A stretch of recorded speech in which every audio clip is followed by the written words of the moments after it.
Hey, good evening. This is Ed Gargis alongside my good friend Kevin Bishop, getting ready to watch some Bearcat football live on YHC TV. Tonight, Kevin, we got homecoming here at Dexter, Charles Bland Stadium, and my high school alma mater, Kennett Indians, are here in town. Always a good matchup between Dexter and Kennett.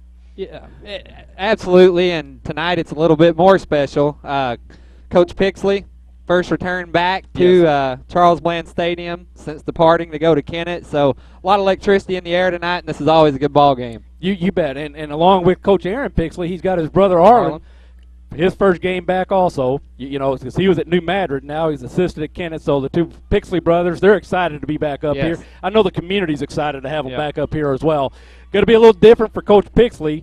In his 10 years here, he always coached from the press box side. And now as a visitor, he's going to have to stand in front of all those fans and all those Dexter people and be able to hear what all goes on in the stands and those conversations that some parents might have with coaches on the sideline and that sort of deal. But both teams come in tonight 2-3. Kennett coming off after winning their first two, having 3 losses, had a common opponent in Crothersville, and Kennett lost a heartbreaker there against Crothersville. They led, well, maybe they were down 1 point, had it on got the ball back with a couple minutes, ran like a 98-yard play down to the Crothersville 2, maybe the 3-yard line.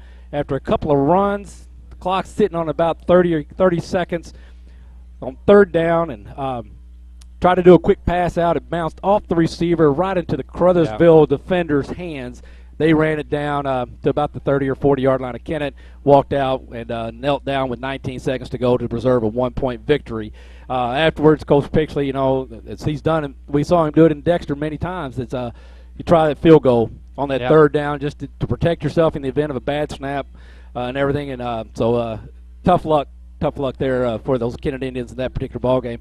Crothersville, you know, Dexter there last week after a good win. The week before at Sykeston, a little slow getting started. And I didn't make it to the game, but it's never good to spot a team 14 points. No. And so, but battled back and then just kind of ran out of gas there at the end. So the point spread was probably about where it should have been, but unfortunate for those Dexter Bearcats last week. So they're coming back, homecoming night. They want to get a win because winner of this game, you know, kind of solidifies 4th place in the district, and that's going to be a home game, the 10th game of the year. Loser of this game is going to kind of fall to that 5th place and going to be a few points behind, and maybe with the schedules the way they are the rest of the season, going to be a little difficult to catch up. And so going to be a good game, I believe. I think they match up well. Kennett, their starting quarterback, ACL injury in the first game. So this is the second year, Coach Pixley's 2 years down in Kennett that he's not had his starting quarterback for the entire season. But it's been young sophomore McCaney. He's had some solid games and getting better every game, so I'm not sure. We'll see if he's starting tonight. Hopefully, but my good friend Patrick, you know Patrick as well, so hopefully he'll have a good game. But ultimately, you know, we're sitting up here in Dexter Bearcat land, and I have to kind of say that's probably, you know, I've always said in this game, you know, that I'm raising a Bearcat, but I bleed the black and gold. But, you know, now that Nate's suiting up with the red and black for 2 years now, that black and gold's getting a little thin in the bloodline there. So sorry about that, all my friends back home in Kennett. But, you know, it's going to be a great game. It will. I mean, you know, these teams do match up well, and you mentioned that. You know, I think the tone in the first quarter may set the tone for the entire game. I mean, homecoming, I mean, it's either going to work for you or against you. Those emotions are you're either going to come out fired up and hitting all cylinders, or you're going to come out too fired up, maybe make some mistakes. You bet. So sorry to that. So I just missed it. See who's going to receive. But we're going to take a quick break. We'll be back in a minute with the kick. You're watching again Dexter Bearcat Football Live here on YHC TV. Folks, if you've not been to the Winchester Place, come in and take a look at this facility. You don't know what you have missed. We are very proud of this facility. A lot of people do not realize we're here, what we can offer to them, and what a facility we have. And we would like to have people come by anytime and tour us. You won't find a better place to live or better staff to take care of you anywhere southeast Missouri. I'll guarantee it. We are located at 400 Winchester Drive. Come down Bowman, and we sit on the corner of Bowman and Winchester. Hey, welcome back. And we got just about 20 seconds, so Coach is getting final words on both sidelines. You'll see the officials there converge there at, on the Bearcat in the middle of the field on the 50-yard line. And so real quick, tonight's kickoff brought to you by Rainey Mathis Funeral Homes in Dexter and Bernie. They're dedicated to providing services to the families of Southeast Missouri with care and compassion. Rainey Mathis will take the time to plan every detail and to help to relieve the burden on your family during your time of loss. Visit Rainey Mathis Funeral Homes online at mathisfuneralhomes.com. So it looks like Kennett will kick and Dexter will receive. See number 34 there for Kennett, River Chisholm. Nope, excuse me, wrong side of the page. 34, Jaylene Kennan will do the long kicking for the Indians.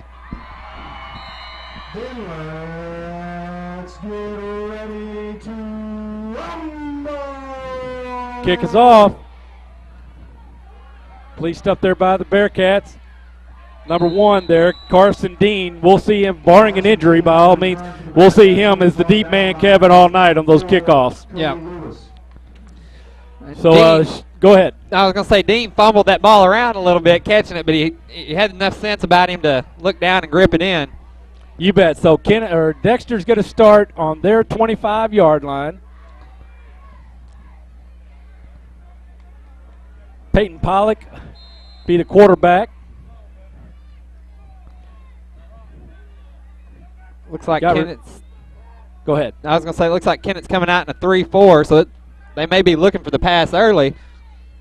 You bet. Well, Peyton, he's leading the team in rushing, but also he does a great job scrambling around and still getting rid of the ball. But he keeps it this time after the fake handoff to Carson Dean. He gets about 4, maybe 5, going to be just shy of 5 yards on the first, so it's going to be second and a very, very long 5, very short 6. Second down for the Bearcats. So they're calling it 2nd and 6 on the scoreboard. So Bearcats with trips to the right. Pollock will look to the sideline.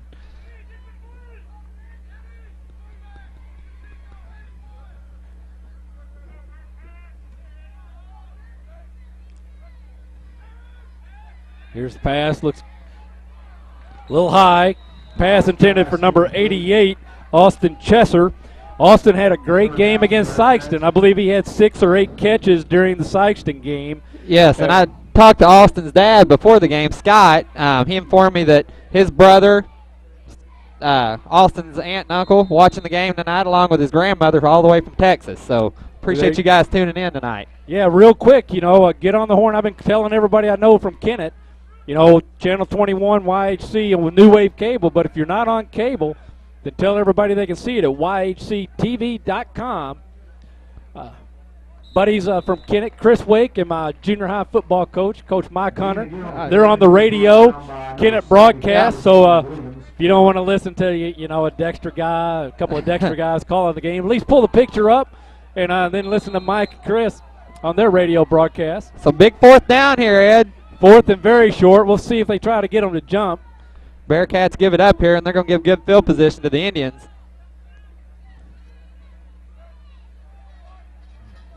Long snap. We got a penalty now. We got movement probably going to be. So see who it looks like see the red shirts clapping, so it must have been something on the Kennett Indians. Encroachment against the Indians, so there's the first down. That penalty will give the Bearcats 1st and 10. It looked like that was one of the defensive backs that they called for encroachment. And you don't see that much, not from a defensive back.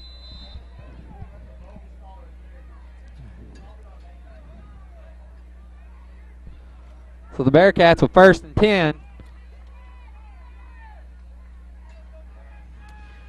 Number 23 here, Kevin, for the Indians. It's Tom Edgington. His parents, Karen and Richard, very, very good friends of mine, graduated together. Whoops, it's Ethan Stevens. Fights for the first down. Number 7, Ethan Stevens. As he was almost brought down by his own teammate when his buddy Austin there trying to make a block lost his footing. But Ethan Stevens kept those feet going and it's got to be just inches shy In fact, I don't see how, from this angle, how they're not calling it first down, because the nose is across the 50 from this angle. But Kevin, like we always say, they're a lot closer. Yeah, they are. This opens up the playbook for the Bearcats, but certainly I'd look to go with all. They're going to go with. And Indians read it well. Yeah, they did. They were in the backfield, so sometimes, I mean, we being the Dexter Bearcats, I don't recall ever seeing them line up under center. Yeah. And certainly, if you line up under center just to do a sneak, then everybody's going to learn real quick. But so a loss of one, only a loss of one. I thought it was going to be about a loss of 3. Yeah, the rest were generous there on the spot, I believe. So I think they gave him credit for his forward progress. But there's 3 white jerseys in the backfield. Finds number 10. Number 10 being Jason Gerald. They're in between the 2 zones. A nice pass by Pollock and a good catch, and a few yards after the catch for Jason Gerald. Yeah, and there was no one around Gerald there. He was, like you said, able to get in between the zone and wide open. So the Bearcats moving the ball pretty well here early on.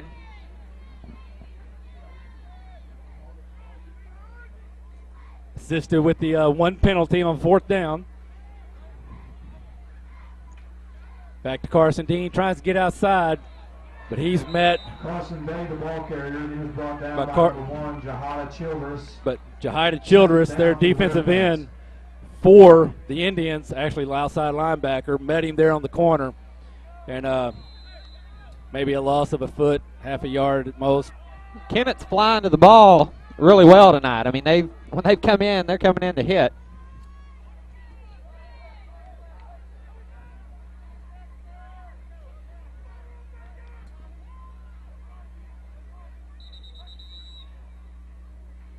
Got a movement, I believe, against Dexter. So false start against the Bearcats. That's going to back it up 5 yards, break it 2nd and 5. Or excuse me, 2nd and 15.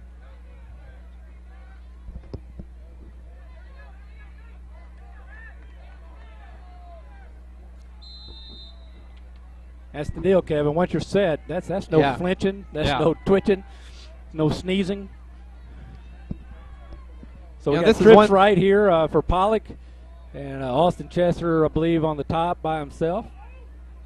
Carson Dean in the backfield with Pollock.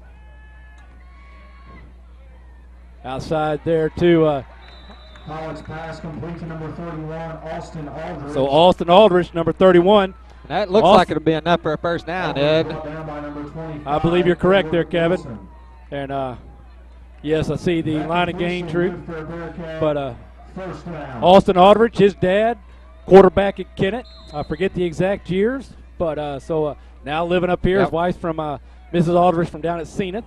So a few of us from southern Dunklin County living up here in Yankee land of Stoddard.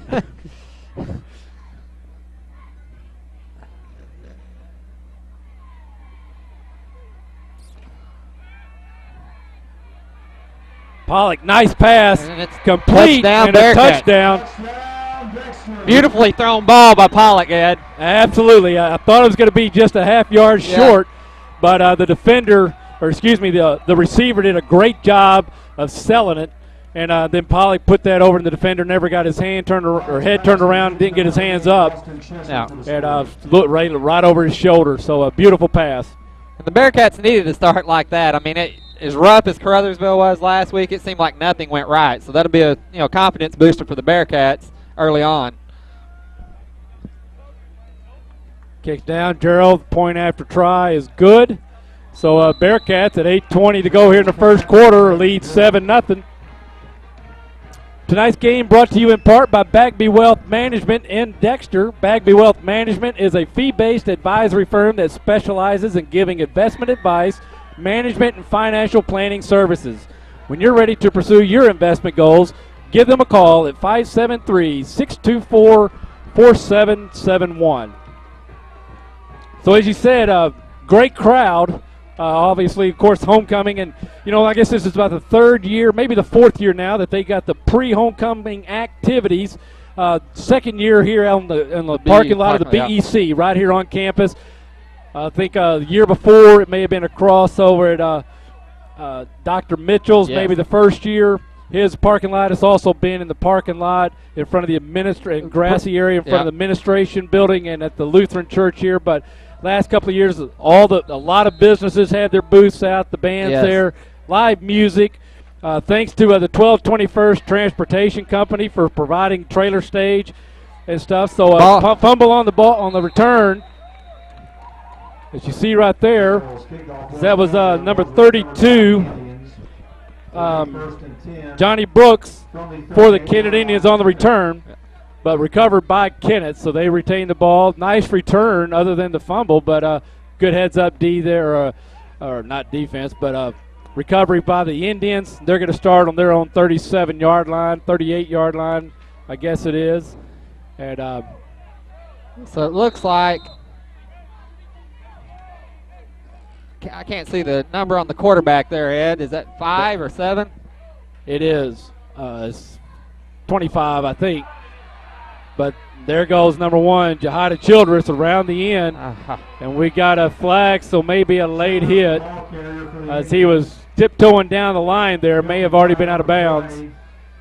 But number 25, Edward Wilson, performing quarterback duties, at least to start the game here for the Indians. Heath McCaney, I understand, number 5, has been playing quarterback. Don't know the situation there. If I learn something, we'll certainly pass it on during the broadcast.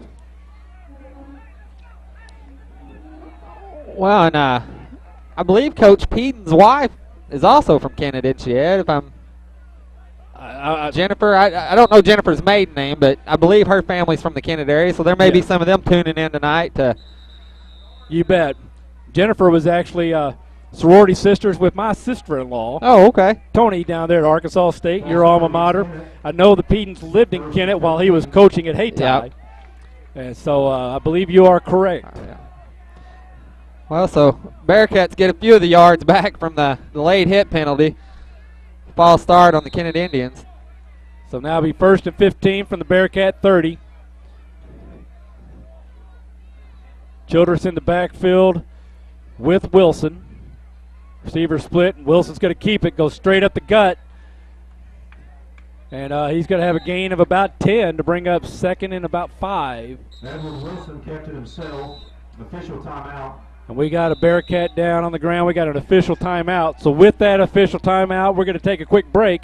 You're watching Bearcat Football live on YHC TV. Sane Flooring in Kennett, the place for your hardwood, vinyl, and carpet needs. Carpet and vinyl are available in stock and now offering exotic flooring such as bamboo and cork. Sane Flooring offers free estimates and installation. Stop by on the South Bypass or call 888-2007. So I switched my car insurance to State Farm. I saved $480. You know what that is? Yeah, don't say it. You know what it is, right? Yeah, don't. It's a lot of dough. Switch and you could save $480 with State Farm. It's a lot of dough. See if Chris Brandon and Dexter can save you a lot of dough. Get to a better state. State Farm.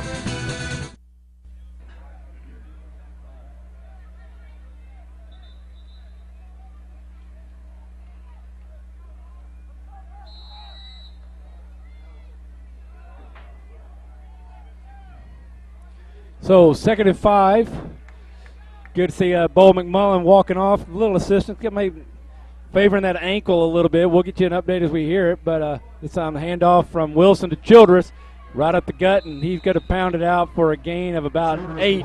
So it'll be good for the first down on about the Bearcat 12.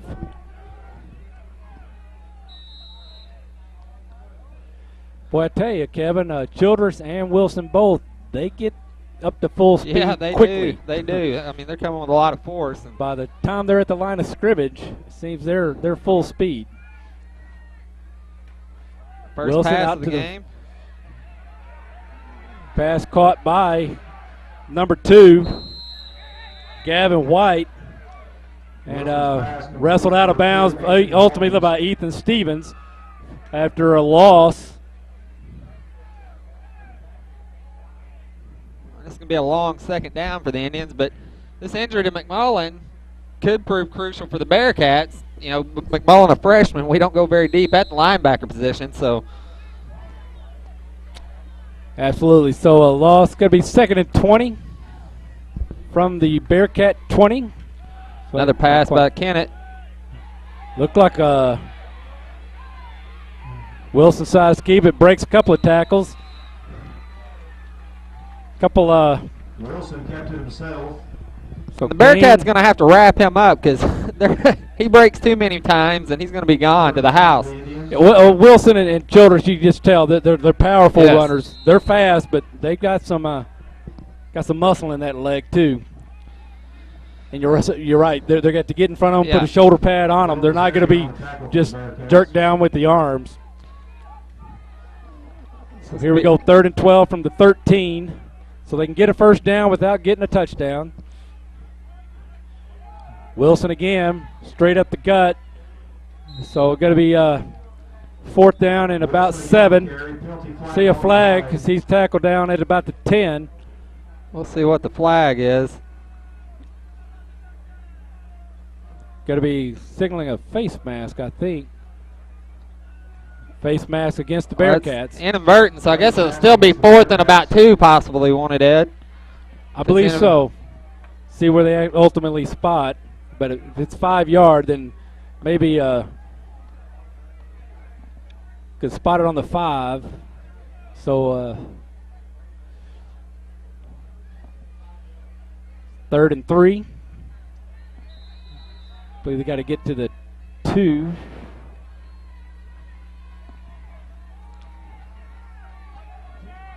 So get the replay of the down. Here's Wilson again trying to get outside. Springs gets cornered, dives for the pylons. He crosses. So touchdown. Kennett Indians. Nice run there by Edward Wilson for the Kennett Indians.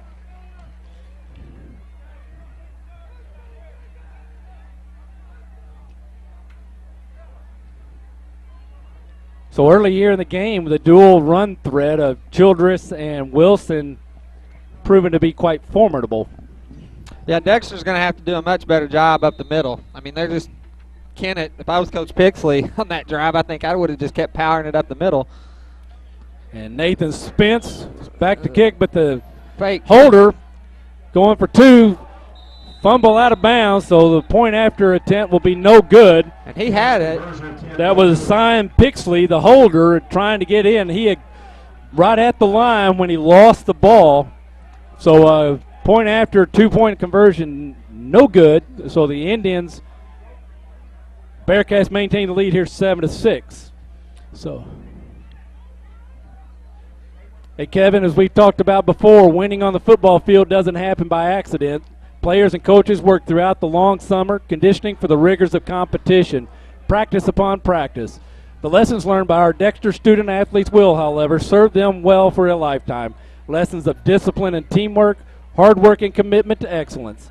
At Bank of Advance, we believe in the character that sports help to build, and we're proud to help support athletes on the field and in the classroom. Bank of Advance, where a handshake still matters. Member FDIC and equal housing lender.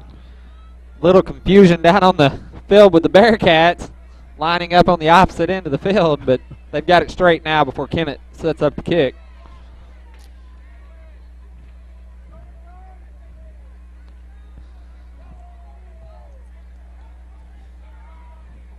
Kevin, we talked before the game, but some here in town know, and down in Kennett as well, but the 7th and 8th grade Kennett Indians were in town last night.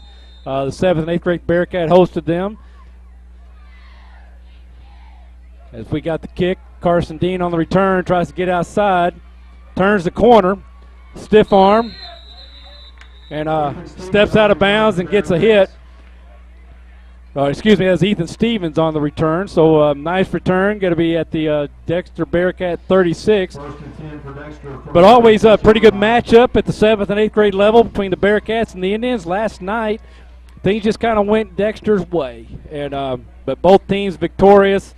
Little atypical Yeah. spread in the score there. But congratulations to the 7th and 8th grade Indians on victory. So both teams now with only one loss, the hands of Sykeston. 8th grade, well, I guess they're both. 8th grade now is 3-1. 7th grade 2-1, but they got a partial game win against Charleston, but did not play a full 4 quarters. So a couple of programs competing well among other teams in Southeast Missouri. And they're going to be fun to watch, I think, through the years. A lot of good kids in both those groups. So there's even a little Gargis, I believe, in that 8th grade group. So he put him up next to his mama now. He doesn't look so little anymore. They don't. She finally has a young man that she can look up to. So we got wide receiver split. Pollock, Carson Dean in the backfield with him. Steps up. Snap, looks to his left. Quick pass. Reception good and tackled immediately. Thrown for a couple of yard gain after that. Tackled there by number 27, MC Hudson. And so 2nd and 9, now 3rd and 4. So a gain of about 5. Gavin White on the completion for the Bearcats.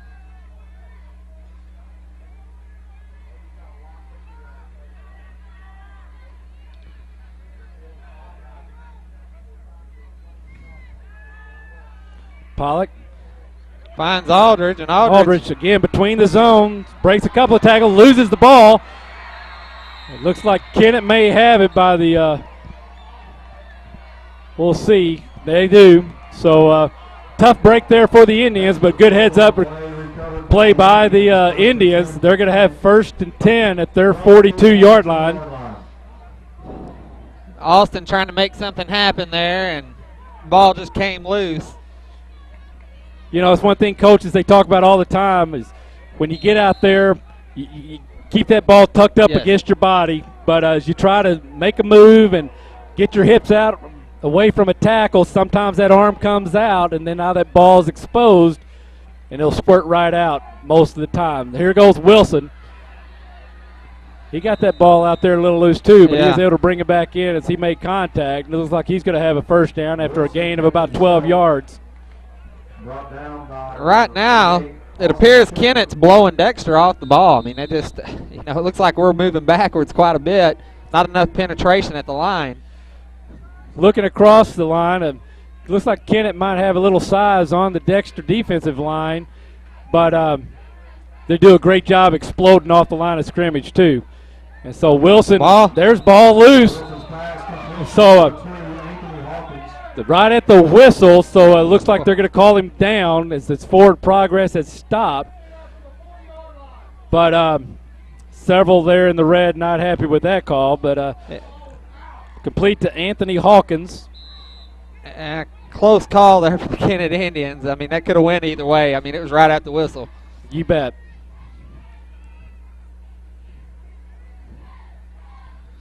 This will be 2nd and about 2nd and 6 from the Dexter 41. Hand off to Childress right up the middle. A gain of about 5, so we'll bring up 3rd and 1 from the Bearcat 36. Need to get to, well, maybe the 37. Going to have to get to the 36 for the 1st down, or just cross the 36. 3rd down for the Indians. Looks like after the spot, it's going to be a 3rd and 2.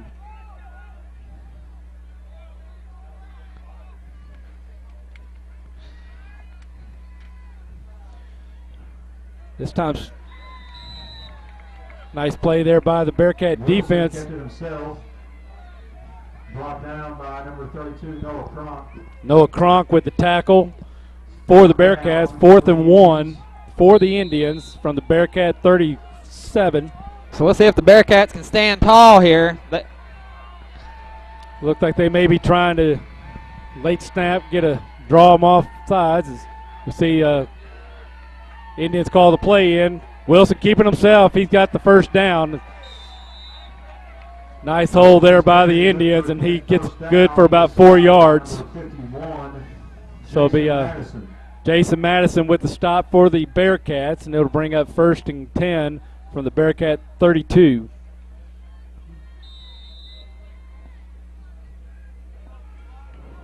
You know, the Kennett Indians not doing anything tricky or out of, I mean, they're just running the ball up the gut. We just can't stop them right now.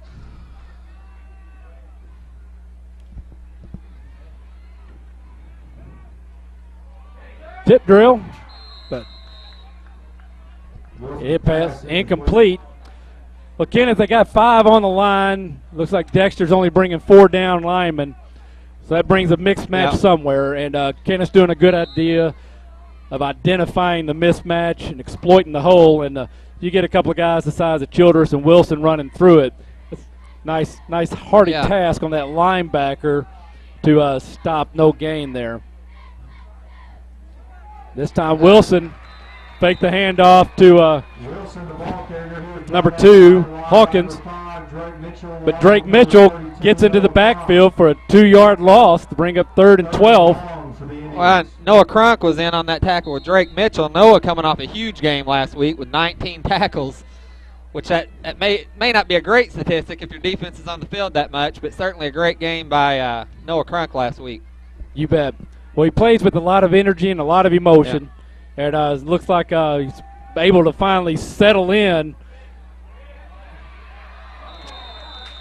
That time ball bounced again. A couple of red shirts going after it, but unable to corral it in to bring up 4th and 12. But as we were saying about Noah, you know, he plays with a lot of emotion. Looks like after a few games, he's now able to play within that emotion and use it simply for a positive outcome on the field. And so congrats there to Noah. Looks like Kennett's going to punt the ball away here.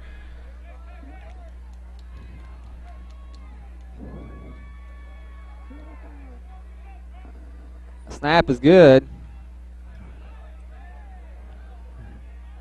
Takes a Kennett bounce, and it's down by number 57 from Dalton Craig at the Bearcat 4. So that's number 14, Fred Gooden, with the punt. Gooden, a pretty good basketball player as well, if I recall correctly. Chandler may be able to help me out with that, but I believe he gets quite a bit of playing time. Only a junior, but as a sophomore, got quite a bit of playing time for the Indians. And Kennett, last few years, have put together some pretty strong basketball teams. They were down a little bit last year, you know, rebuilding with some young players, but the basketball program's really come on down there. Coach Vaughn does a great job. Yes, I'm sorry to interrupt. He gets a lot of athletes out there. And, you know, the last 2 or 3 years, he's been able to kind of play 12 deep. And it's fun to watch him because a lot of games, it's almost like a hockey substitution. Yeah. You know, it's not one player coming in. He rotates 5 at a time, and they are up and down that court the entire 32 minutes of the ball game. A few years ago when they won the Christmas tournament for the first time in a long time, or maybe the first time ever, you may know that, but it was the first time in a long time. I know Bearcat fans may not like this much, but we weren't in the finals, and you couldn't help but pull for Kennett. I mean, they were fun to watch. I mean, all over the court. Yeah, they've taken it, I believe, 3 out of the last 4 years. Had congrats there, you know, the Holcomb Hornets. Yes. Massey's senior year. Had a special team come through, and you know, and that was one of those games, you know, where the fast break offense just couldn't combat the rebounding and the down low post play of Massey. Well, and that Holcomb team was kind of a team of destiny. I mean, that was a big win, being right there neighbors with Kennett. And, that was a fun game to watch as well. You bet. But we're playing football right now. Yes, we are. Long time for basketball season. But speaking of that, we'll bring the entire Christmas tournament live again this year. Yes. Looking forward to it. Yes. And that's going to bring the end of the first quarter. So after 1 quarter, Dexter still leads 7-6. We're going to take a break. You're watching Bearcat Football Live on YHC-TV. Here at First State Bank and Trust in Dexter, we're ready to help you with any challenge that life brings your way. Our experienced staff brings a fresh perspective to financial solutions. Our lenders, Christine, Ken, and Scott, are committed and ready to assist you with all types of loans, consumer, real estate, and commercial. And we make banking easier with our mobile app to access your Net Teller account with your iPhone or iPad. We are here, safe, secure, stable, and committed to our communities and customers in Stoddard and surrounding counties. Stop by. Let's visit and talk about your goals. When was the last time you've been to Wilcoxon's Home Place Furniture and Appliance? Not sure. Well, then you have been missing out on all kinds of incredible furniture. Really? Yes, they have furniture for every room in your home in styles you want and at prices you can afford. Are you talking about Wilcoxon Home Place Furniture and Appliance on the South Bypass in Kennett? Take a few minutes and make the drive to Wilcoxon's Home Place Furniture and Appliance and rediscover quality furniture for all rooms of your home. Larry Vaughn, would you please go to the front gate? Larry Vaughn, please go to the front gate. Thank you.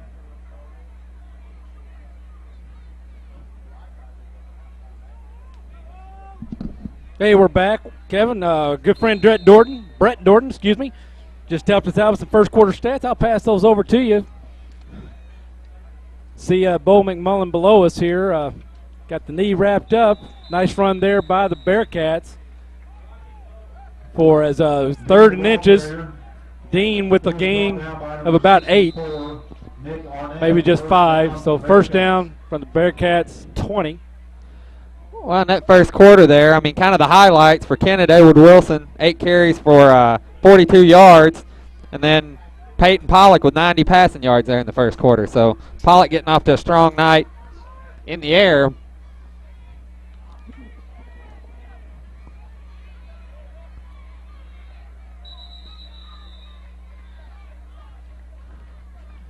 Stevens, the ball carrier. Stevens, the ball carrier there.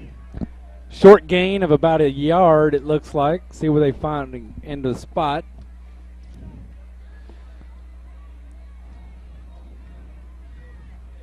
Second and 7 for the Bearcats.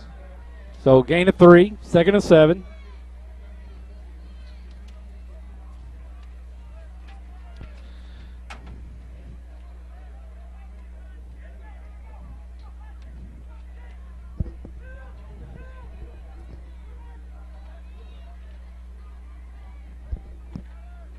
Pollock's going to keep it.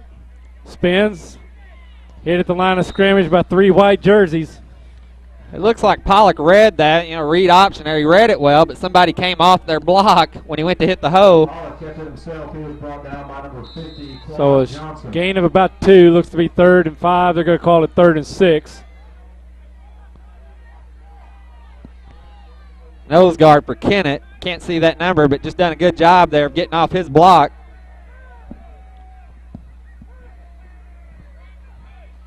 Nose guards there, number 74, Damian Williams. Got a flag. Looks like it's going to be false start against Dexter. False start against the Bearcats. So that'll back it up 5 yards, make it 3rd and 10, 3rd and 11. So this changes the play call totally when you go from, 3rd and 5 to 3rd and 11, or 3rd and 6 and 3rd and 11. Takes a lot of options out of the play mix. And the Bearcats not with much field to work with right now. I mean, they're going to be, on their own 20-yard line. They would give up good field position, even though Ethan Stevens has a pretty good foot on him. Still going to give the Kennett Indians good field position if they have to punt here.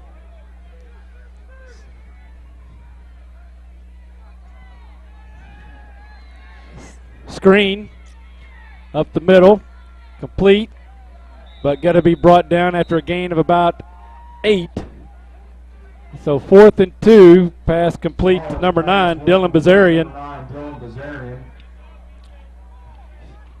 So again, ball on the Bearcat 28. We see Stevens there lining up in the punt formation. So again, there, as we talked about, the motion, the false start, backing it up 11 yards, an 8-yard gain on a 3rd and 6 is the first down. Yep. Low snap. He gets it off. Excellent punt. We got Wilson on the return. Breaks the tackle. weaving his way through the crowd. So Wilson's seemed to be the workhorse tonight for the Kennett Indians. As we mentioned earlier, he had 42 rushing yards there in the first quarter. Yeah, we got an update from our friend Tommy Jacobs on Malden. They are leading in the first. They are leading Hayti 27-0. Man, Malden. they big. They are clicking on all cylinders every week. We talked about them before. They got a defense out there that prides itself in giving up no points, and I don't believe the first-string defense has allowed any points this year, but they certainly are playing well as a team. Well, I talked to Coach Beck earlier in the week, and he's already watched some film on Malden, and he said that they fight until the whistle blows every play. He said they're about as aggressive on defense as any team we'll see this year. And then, of course, they got a couple of runners, too. Forget their names off the top of my head. I apologize, but 100-yard games. Oh, yeah, they were young last year, and they were impressive as a young team. So a lot of experience back, a lot of talent. Wilson got trips right here, looking right, going back to his left. Receiver fell down, so Wilson keeps it, turns the corner, gets to the sideline. And himself, penalty flag on the play. Tackled out of bounds, flag thrown. See if they're going to call this a late hit. But it looks like looking to see where they're going to spot it because he's right at the first down marker.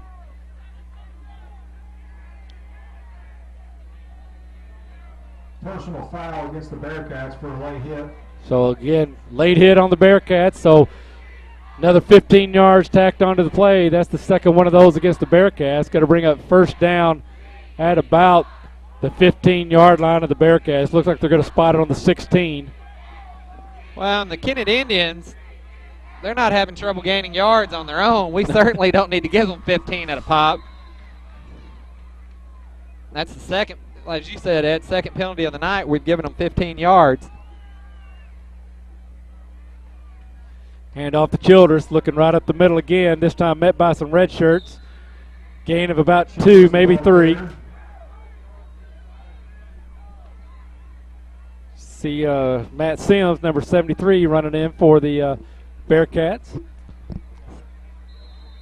Sims, just massive size. I mean, if the kid can grow into his own feet, he can be an impressive football player for the Bearcats. He does a good job out there right now. Gives Caleb Ray a chance to grab his breath and get a drink.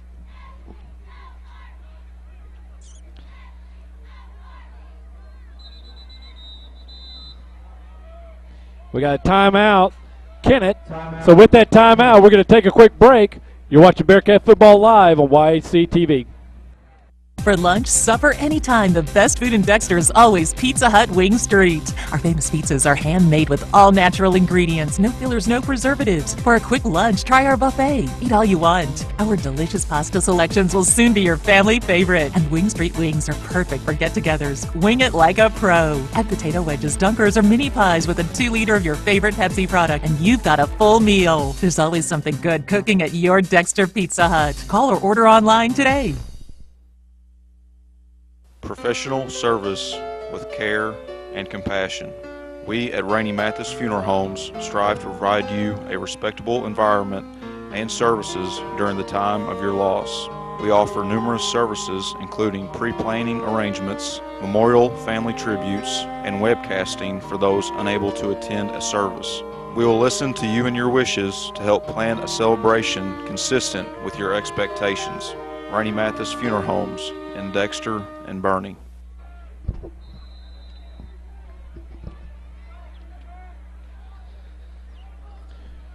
Welcome back. So again, 2nd and 6 from the Bearcat 12. Wilson turns it up, crosses the 10-yard line, short of the first down. Wilson, the ball carrier. Looks like they're going to spot it right on the 10, maybe the Bearcat 9. Nope. Looks like the 10-yard line, bring up 3rd and 4. Dylan Bazarian on the stop that time for the Bearcats. Almost looks like 4th down territory, Kevin, but I understand that Kennett has a pretty good kicker, although they went for a 2-point conversion of their fake point after try on their first touchdown. It's time to hand off to Childress. Big coverage there. Led up by the Bearcats and snuffed out at the line of scrimmage. Looks like a loss of about 1. So bring a 4th and 5 from the 5, or excuse me, the 11. 73, Matt Sims. Matt Sims on the tackle for the Bearcats. This would be a big stop for the Dexter defense. I mean, they've kind of been on their heels all night long. So you hear Aaron Mathis, the stadium announcer, asking for some noise from the Dexter faithful on the other side. Fire up the Bearcat defense. They've got a reverse. Tries to get outside. He's hit short at the line of scrimmage. So number 2, Anthony Hawk is unable to turn the corner. So be a possession change on downs. 1st and 10 for the Bearcats from the Bearcat 11. So good pursuit there by the defensive backs of the Bearcats. It's early in this game, Ed, but we certainly got a fight on our hands. I mean, both teams just battling.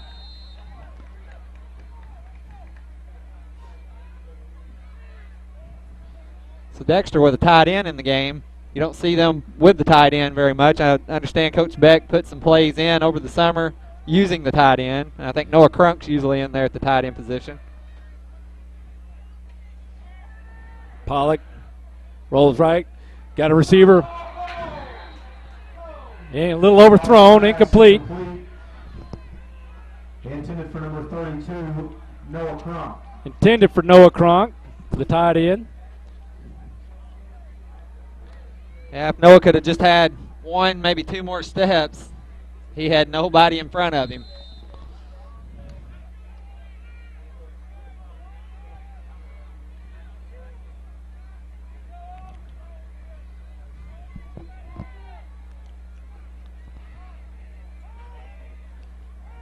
So Kennett with a good defensive stand on their last series, and they held the Bearcats on 1st down. Pollock scrambles, gets back to his right, keeps his eyes downfield, makes the pass, complete. The number, I think, 17, was it? Nope. Number 31, Austin Aldridge, brought down at the Kennett 40. So 49-yard pass completion. But Pollock, he does a great job of keeping his shoulders square and keeping his eyes downfield, and Austin Chester just stayed with the route, got a step on the defender, and Pollock put it out there right where he could make the catch in stride. And I hate to remind the Kennett fans out there, but that Aldridge could have been wearing black and gold, as I mentioned earlier, Jimmy being from Kennett, and they moved to Dexter, so nice catch by Austin. There he goes, finds Ethan Stevens, this time under the zone. Good for 20.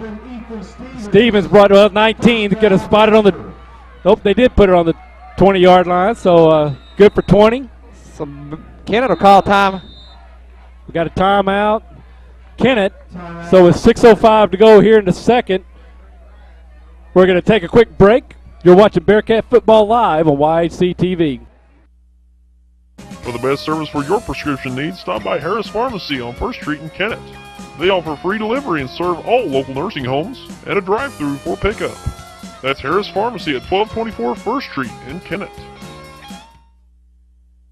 For more than 75 years, the law firm of Crow, Reynolds, Shetley, McVeigh & Shear, LLP, has served the legal needs of Southeast Missouri. Located at 308 1st Street in Kennett, Crow, Reynolds, Shetley, McVeigh & Shear, LLP is a full-service law firm providing representation in a wide range of areas, such as personal injury, workers' compensation, family law, criminal law, probate, business, and estate planning. For all your legal needs, call Crow, Reynolds, Shetley, McVeigh & Shear, LLP at 573-888-4664.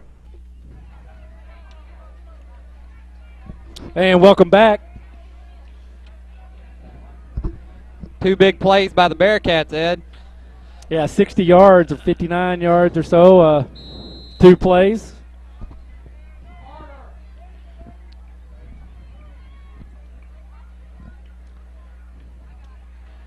Pollock, the handoff this time. Goes right at the middle. breaks through the tackles, and we got a touchdown for the Bearcats. Touchdown, Dexter. Looked like Gavin White on the carry. Nope, number 9, excuse me, Dylan Bazarian. I tell you, Kevin, I so hope next year they got white numbers. Me and you both. It's hard to read once the sun goes down from up here. If they don't hit those lights just right, there's a slight shadow. I just don't see it. Nice job by Zarian there, though. I mean, he had to power his way through. It certainly wasn't a wide hole. Kept his legs going, didn't stop. And we got a whistle. Probably move. Nope. Looked like it's going to be against the Indians. Offsides on the Indians. Probably lined up in that neutral zone, I guess. The kick was good. But dead ball foul, they'll play it again. Half the distance, I guess it moves up. Yeah. So instead of a 12.5-yard kick, you got an 11-yard kick or something.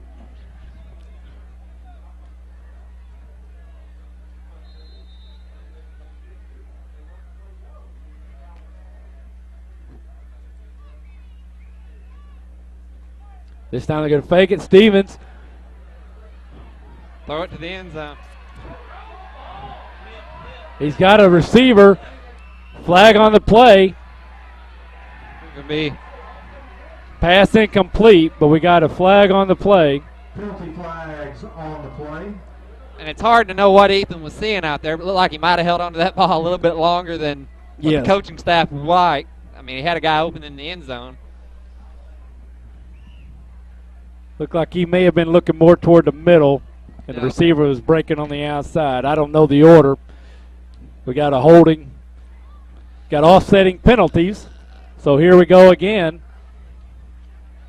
I'm telling you, you know, Gerald's got a good leg on him, but Kennett's getting in that backfield just about every kick. Yes. I think yard and a half out, but again, you know, you're kicking from the 7-8 yard line, so it's not like you're. Yeah. But just try to catch the defense off guard, I'm sure. This time the kicks it down, ball's up, and the kick is good. So now then with 5:58 to go, Bearcats with an 8-point lead, 14 to 6. If you take a nice look at the field tonight, Kevin, you should be impressed as it's in great condition thanks to Turf Renovations. Turf Renovations is responsible for outstanding field services on not only this field, but numerous ones in the area such as Sykeston, Portageville, and area baseball fields as well.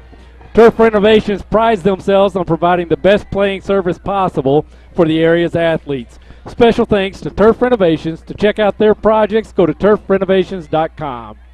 And as always, the Booster Club's out. Got the Bearcat looking nice, the DHS and the Bearcat prints in the end zone. I really like the numbering, the white numbers with the red outline. Yes. But to consider there was 2 games played on this same field 24 hours ago. It looks really good. And it's been a little dry the last couple of weeks. Kicks picked up there by Hawkins. Tries to get outside. Turns it back upfield, met by a couple of Bearcats and brought down at the Indian 35-yard line. Hawkins on return for the Indians.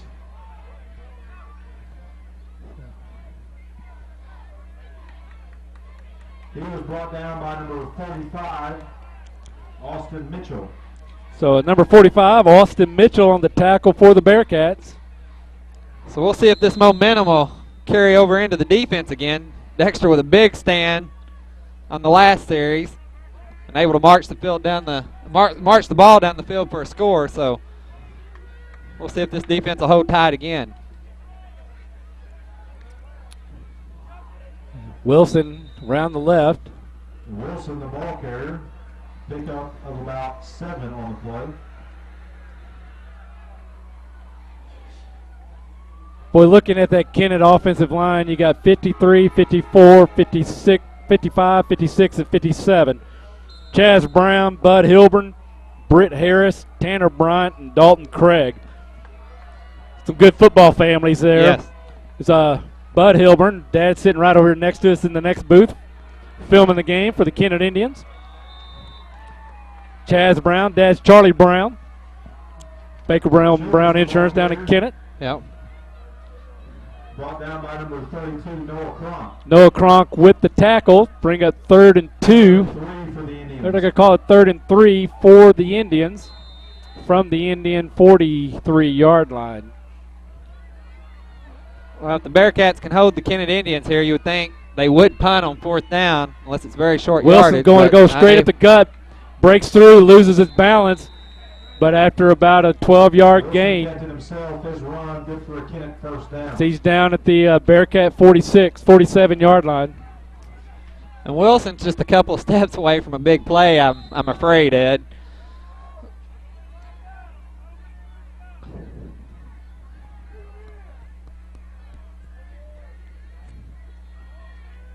Simon Pixley here, coach's son here on the near side for the Indians. It's time to hand off to number 27, MC Hudson, but he's hit behind the line of scrimmage, but bouncing a drive. Looks like he gets back to the line of scrimmage. Going to be a short gain. They'll call it a gain of 1, bring up 2nd and 9. So Noah Cronk and Matt Sims on the tackle for the Bearcats. Looks like they actually spot him a 2-yard gain, brings 2nd and 8. Dexter seems to be flying to the ball a little bit better than they were through the first quarter and a half.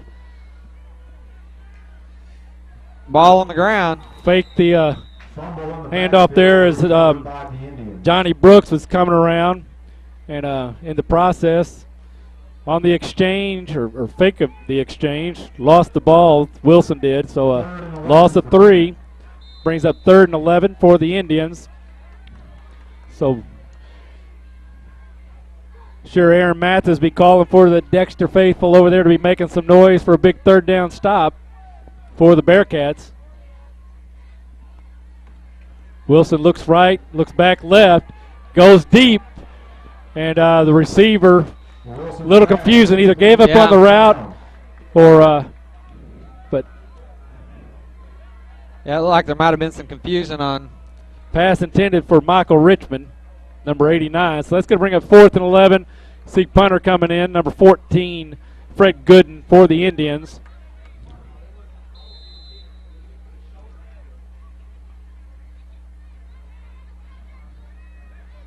Ethan Stevens back for the Bearcats. See Tom Edgington coming in for the Indians, number 32. Nope. Snap's good. Takes a Kennett bounce again. That was Johnny Brooks that came in, number 32. But a ball blown down at the Bearcat 9. 1st and 10 from there for the Bearcats.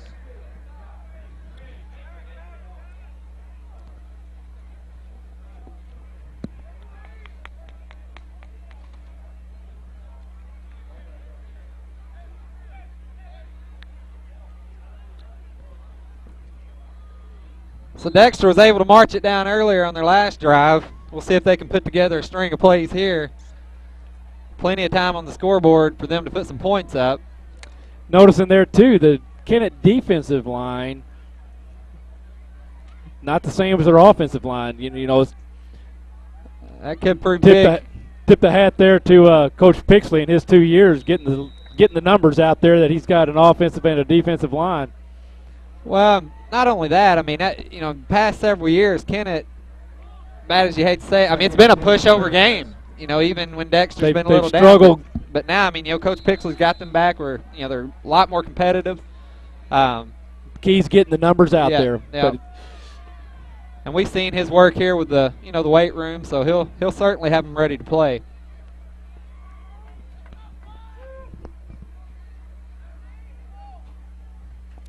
Pollock rolls to his left, intended for Ethan Stevens, a one-handed catch. Good for a 1st down at the Bearcat 19. So Stevens with a circus catch. Going to be just shy of a 1st down, excuse me. 3rd and short for the Bearcats. So brings up 3rd and 1, actually less. But yeah, a one-handed catch there by Stevens.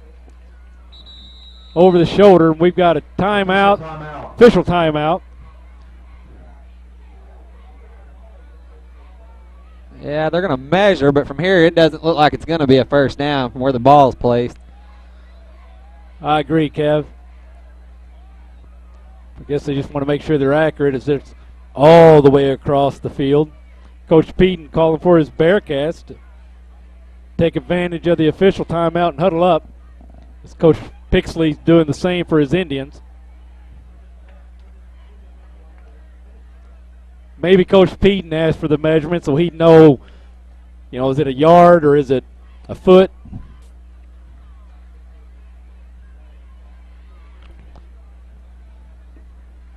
I don't know, me personally, I'd like to see the Bearcats just line up under center here and go nose to nose. So it kind of sounds like they're calling it about a half a football, about 6-8 inches.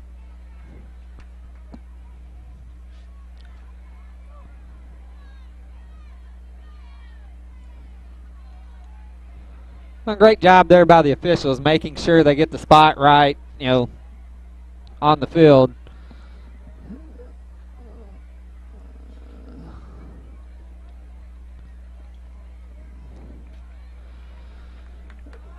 So with 2:42 to go, the Bearcats a chance to pick up the first down here.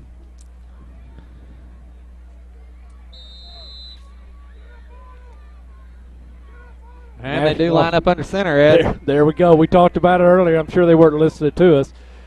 Stevens. Pollock's going to keep it. Turns up the middle. Good for the first down. So he gets out to about the 24-yard line. Looked like good for a Bearcat first down. Looked like the Bearcats were going to possibly run a counter or try to catch Kennett Indians asleep.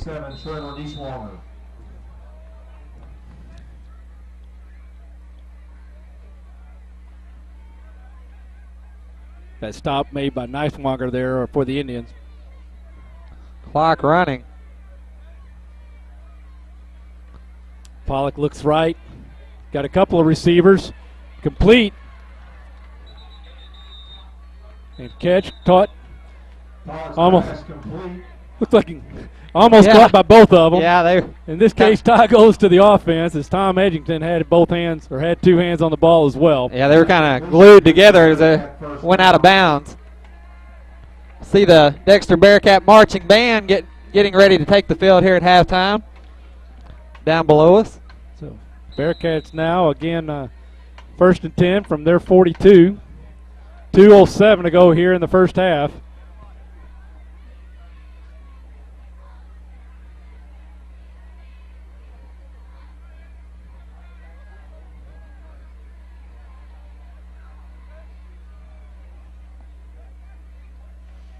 Pollock quick pitch out.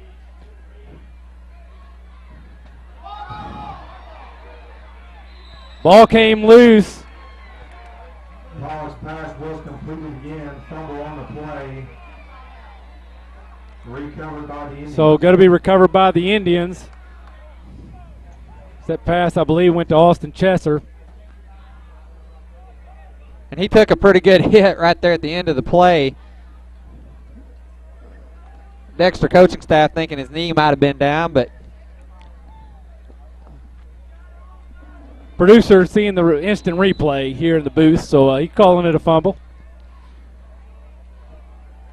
So I think it was 31, Austin Aldrich on the reception, but there's Wilson gets outside, but brought down after a gain of about 5. Wilson, the ball carrier. Bearcat a little shaken up, but up.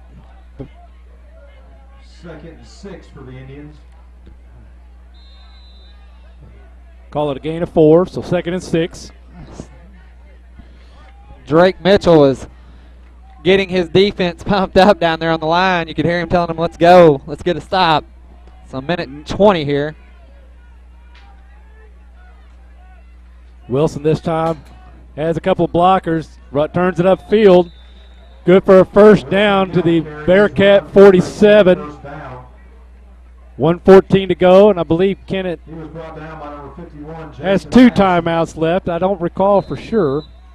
Yeah, I think Kennett does have 2 timeouts left, Ed. So Bearcats, big missed opportunity here with the fumble. This time they hand it off to Hawkins.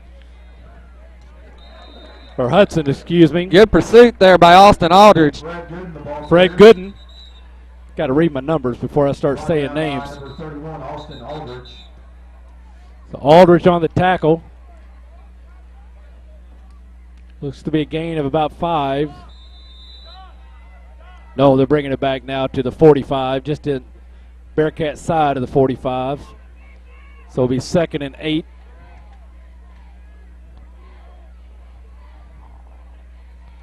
Wilson overthrows. Pass intended for 89, Michael Richmond. So 3rd and 8 for the Indians with 35 seconds to go here in the half. The Bearcats need a stand here because the Kennett Indians get the ball at the half.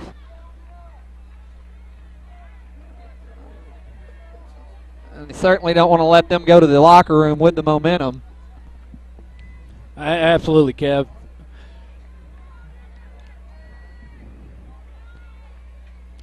Hand off to Hawkins. He's brought down by a gang of Bearcats after a gain of about 1, maybe 2. Going to bring up 4th and 7. 20 seconds to go.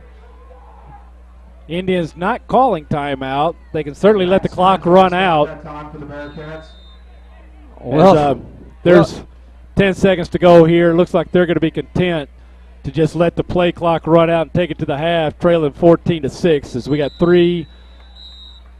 And now we have a timeout, so maybe Coach Pixley's got a timeout's Kennett, so he may have a Hail Mary play called up. So with this timeout, we're going to take a quick break. You're watching Bearcat Football Live on YAC TV. What is your emergency? Need assistance at County Road 61 and Highway 9. Help is on its way. Clear! There's a better way to jumpstart your soil back to health. Apply Endzone to protect and increase nitrogen efficiency without killing bacteria. Apply Prevent to increase phosphorus availability and reduce fixation. Better yet, use them both to get more from your fertilizer investment and see higher potential yields. Ag Explorer, your prescription for healthy soil. I try so hard, but there's always more work at the office than there are hours to get it done. And then there's night school, trying to finish up my degree. And since my husband's gone, my kids need me more than they ever have. Where am I going to find the strength to get through it all? Isaiah 40:31. But they who wait on the Lord shall renew their strength. Do the best you can and trust in God for your strength. And welcome back. Wilson from the shotgun, going deep. Oh, we got a flag on the play as the Bearcat cut underneath the receiver. And so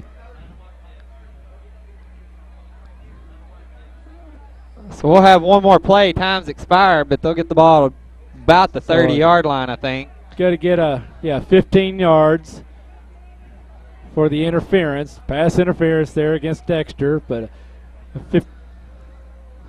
well, Dexter actually let Kennett get behind him there, and we can't let the receivers get behind us. I mean, it's the last play of the half. Keep them in front of you. We will have one untimed down to end the so no time on the clock, but can't end the quarter or the game or the half on a defensive penalty. So one play left here for the Indians. No time. This time they'll be from the Bearcat 29-30. Wilson looks right, turns back left. Defense all looking the other way. He's going to be brought down at the 5, so he's got about a 25-yard gain, but does not get into the end zone. So at the half, the Bearcats lead by 8, 14-6. We're going to take a short break. We'll get some stats, and we'll be back shortly with first half recap and ready for the second half. You're watching Bearcat Football Live on YHC TV.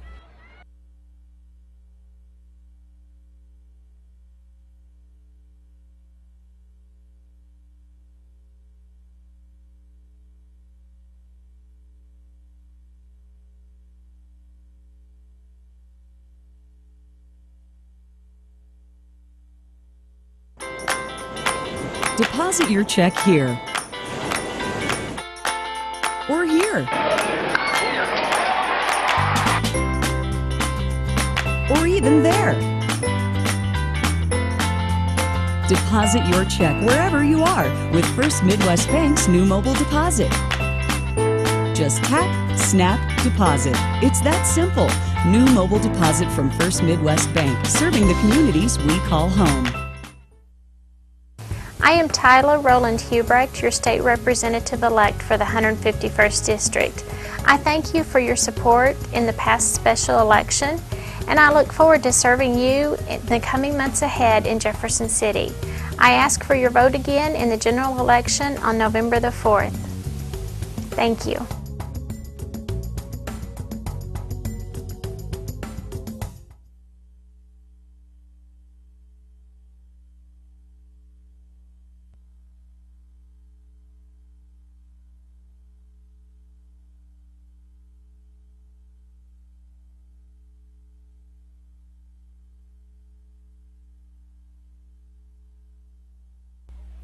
Welcome back. We're just about a minute and a half from starting the third quarter here.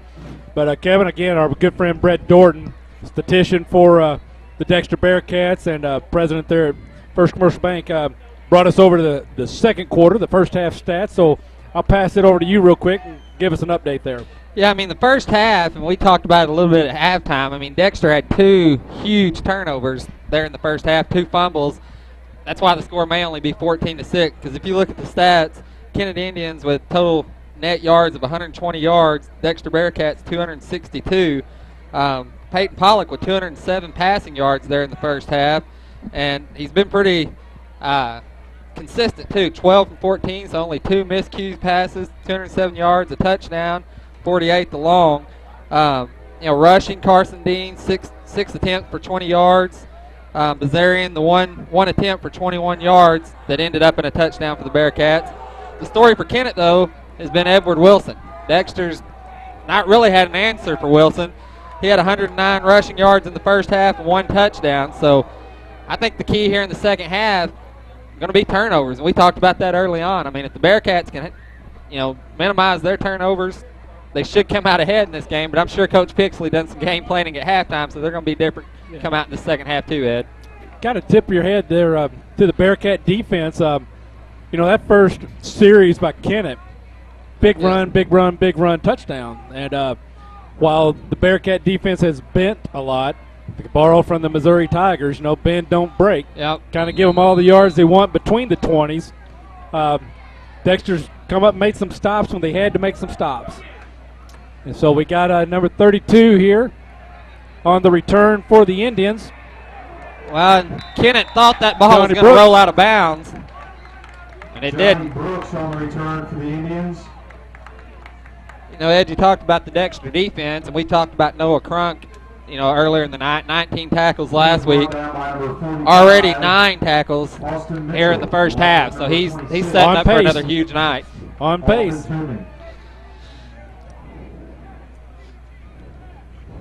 So the Bearcats certainly got the Kennett Indians where they want them on the kick return here. They'll have the ball at about the 15-yard line, 13-yard line.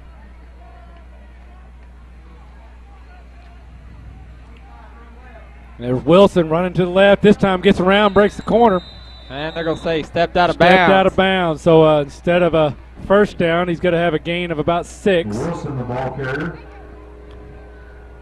Well, and it looked like the defensive end just hesitated for a split second there before pursuing him. And Wilson, he's quick on his feet. You can't hesitate. You got to go after him. Right, and that's the end. He's supposed to seal off the end and make him turn back upfield.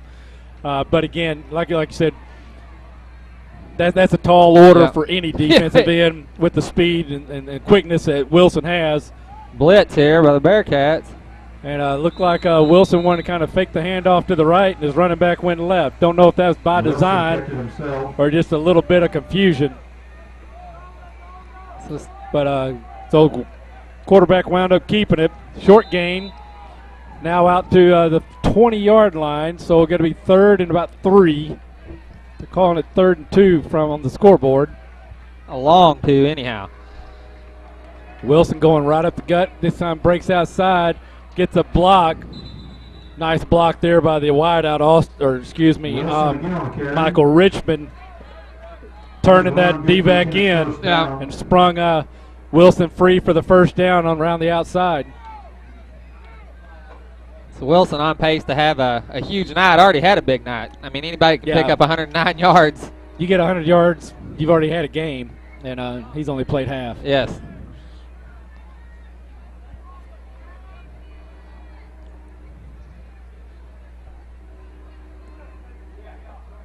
Man in motion, and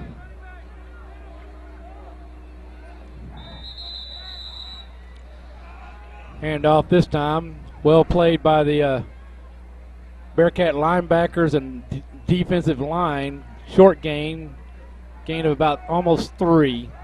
Yeah, Childress, the ball carrier. Childress. Second down. He had a great first series, but Wilson's kind of been a little stingy with the ball since. Yes. But what kind of yardage again did Childress have? Childress in the first half, Ed. Let me look here real quick. Apologize, I don't have that. Childress, he had only 19 yards in the first half.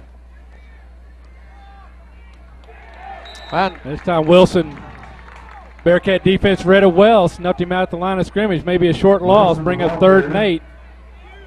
Loss on the play. Also in that first half, Ed, Austin Aldridge, 4 receptions for 96 yards, so Austin on pace for a big night. Ethan Stevens, 3 receptions. Pollock's really spread it around. He's had 6 different receivers get a reception tonight. Well, that's kind of the key. This time Wilson's going to keep it, turns back up. Nice hit there by number 5. Wilson again on the carry. Drake Mitchell. Number 5, Drake Mitchell. Hit him square center chest. And a short gain, maybe a gain of 2. Bring up 4th and 8, 4th and 7 maybe. Drake just having a phenomenal senior year, and early on, I know the coaches were talking about how much he just loved contact, loved to hit. He's shown it this year, this far in the season. High snap, no rush there by the Bearcats, though. Punt away by Gooden. Stevens acted like he wanted to go after it, but wisely stayed away.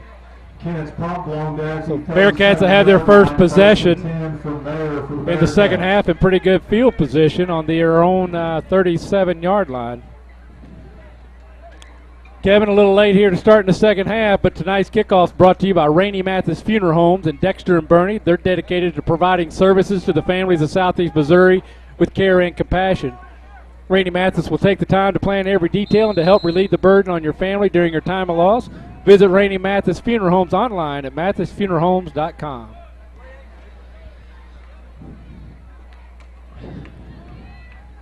Looks like Carson Dean in the backfield with Pollock. Receivers split evenly, left, right. Blitz, this time brought down by number 55, Britt Harris, junior lineman for the Indians. And I'm not sure if Dexter was attempting to set up a screen pass or it was a blown block, because Peyton had somebody in his face as soon as he got the ball.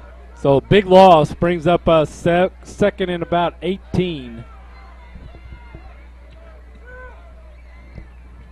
2nd and 21, they're calling it.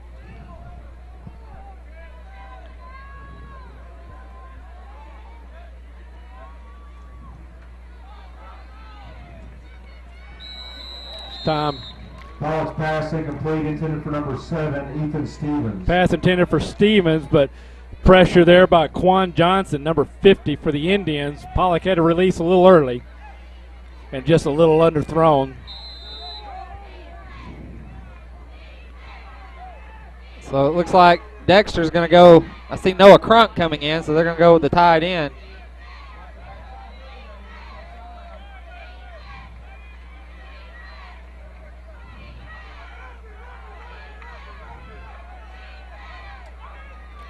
Blitz underneath the Chesser.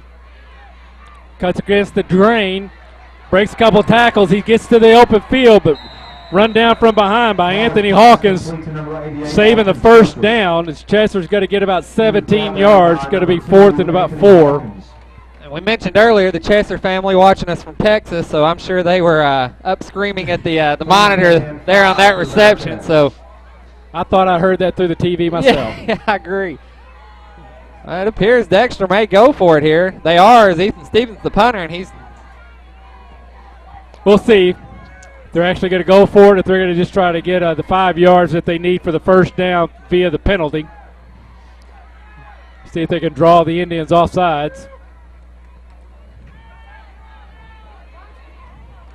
Pass would have been a little short, but hit immediately by Tom Edgington, and the pass incomplete.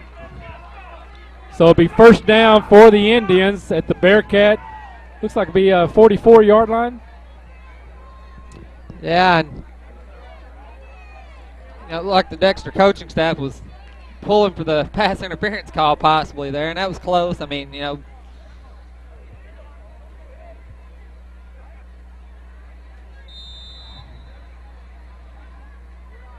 see if this Dexter Bearcat defense can hold strong again.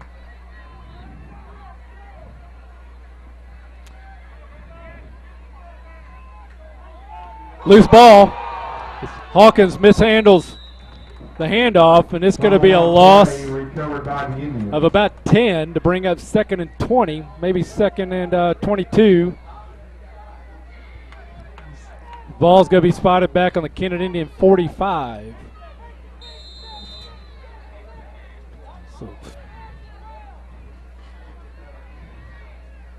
From our vantage point, it looked like maybe the D-back for the Bearcats would have had a play on that, but at the same time, I know the D-back was keying in on Hawkins. Not so much the ball, but more so the player. Pass complete to Sion Pixley, tackled immediately by number 31. Austin Aldrich. So a short gain of about 5. Ball's going to be placed on the Bearcat side of the 50. Brings up 3rd and 17.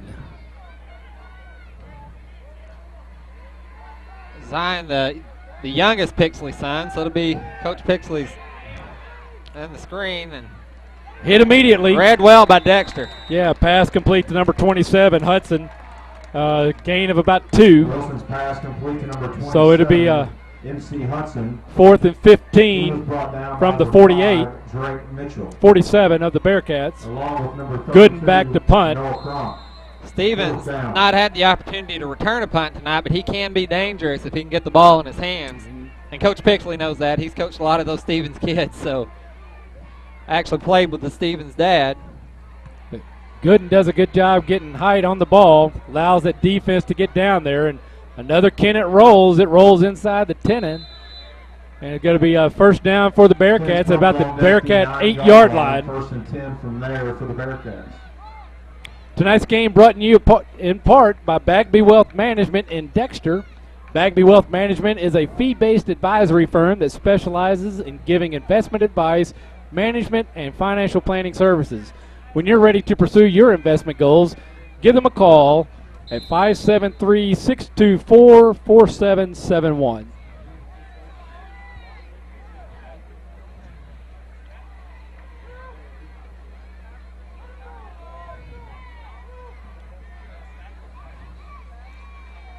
Handoff this time, right up the middle for the Bearcats, brought down at about the 15-yard line. Bring up 2nd and a short 5. Dylan Bazarian, the carrier, the ball carrier for the Bearcats. Tom Eddington. And number 23, Tom Eddington, with the tackle for the Indians. So big gain on the ground for the Bearcats there from first down. This opens up the playbook for Coach Beck, Coach Peden.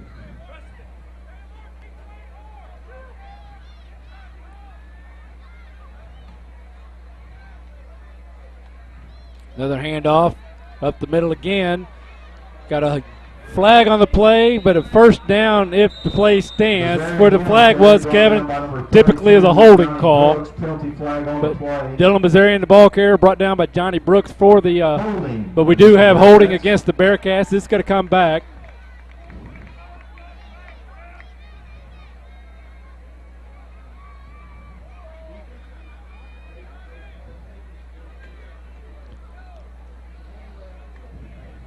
So again, they're going to assess the yardage from the spot of the foul.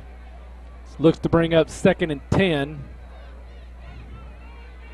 Back at the original line of scrimmage, the 9-yard line of the Bearcats.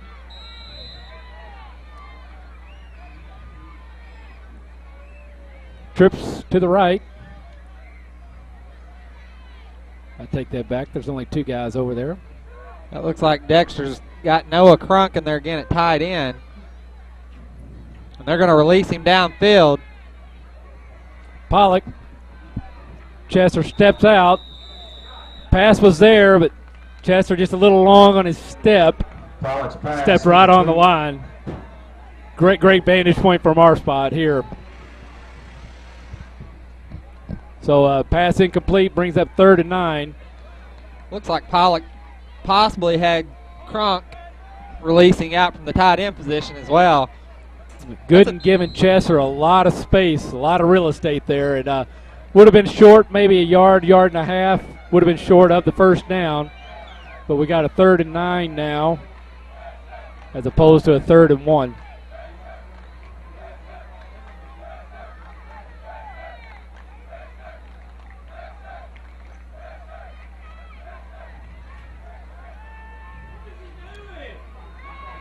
This time Pollock, Kennett just drops back in coverage. Pollock's going to try to keep it. We got a flag. Pollock kept it himself. Penalty flag on the play. Going to be short of the first down. See what the penalty is. Brought down by Johnny Brooks. I'm not sure what the call may be here. Got holding, defensive holding. Holding against the Indians.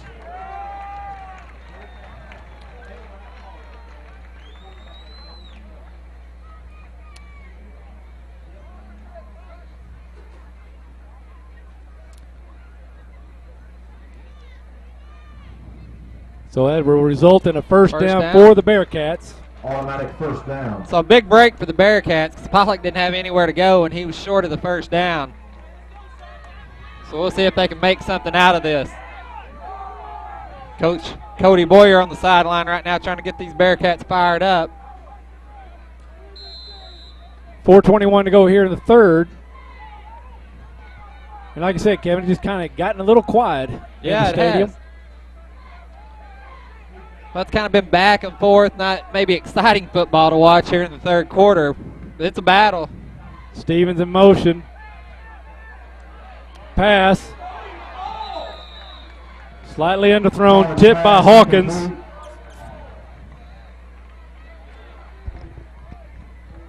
That may be one of the few bad passes that Peyton's had on the night. I mean, but he was throwing the ball on the run, and that's very, very tough. But a little short there. Pass was intended for Jason Jarrell. Yeah, Hawkins steps in front at that. Jarrell able to catch that in stride. There's nobody. Yeah. On that side of the field. Pollock on the keeper. Tackled out of bounds. Flag on the play. First half, similar plays there. They were called for late hits. Tackle out of bounds. We'll see what the call is here.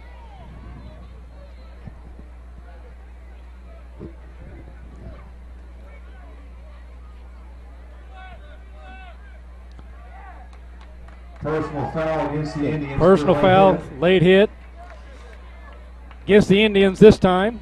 So another 15 yards tacked on. And it'll be first down.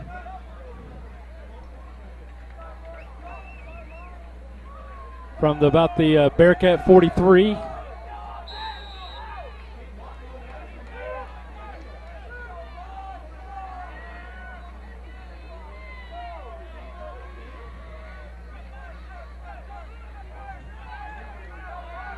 Bearcats trying to get their teammates fired up. Hand off.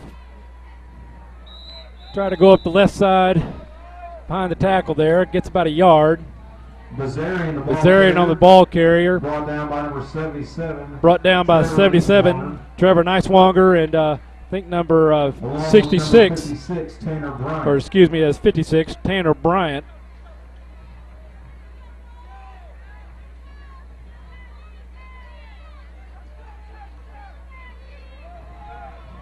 Kennett's done a pretty good job outside of the one touchdown by Bazarian of stopping the run. Quick pass this out to Stevens, turns upfield. And he's thrown down after he was out of bounds. Flag on the play, so tackle was by Brooks. We'll see some yardage tacked on there because Steven was even past the Bearcats. Yeah. Standing on the sideline. Yeah, the obvious personal foul there.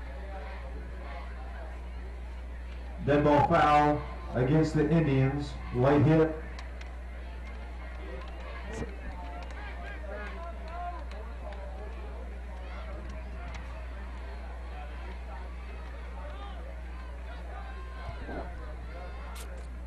So maybe a little bit of frustration. Yeah. At least on this series.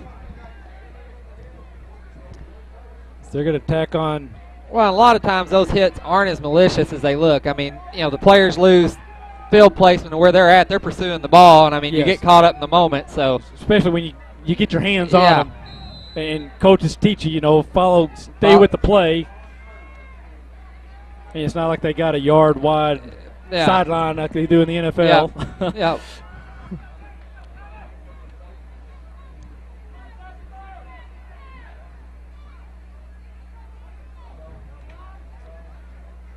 Time to hand off again to Bazarian.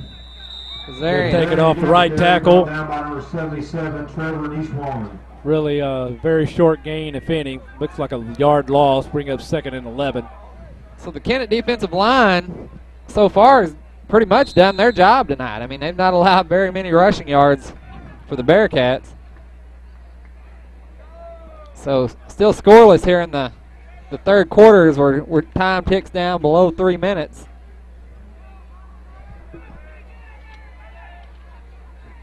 Yeah, this has been a clock-killing drive for the Bearcats. Little heat on that pass as it was intended for Stevens as Pollock was under pressure. It's number 55, Britt Harris, trying to corral up Pollock. So that's going to bring up 3rd and 12 with 2:44 to go here in the third. And Dexter is going to call a timeout.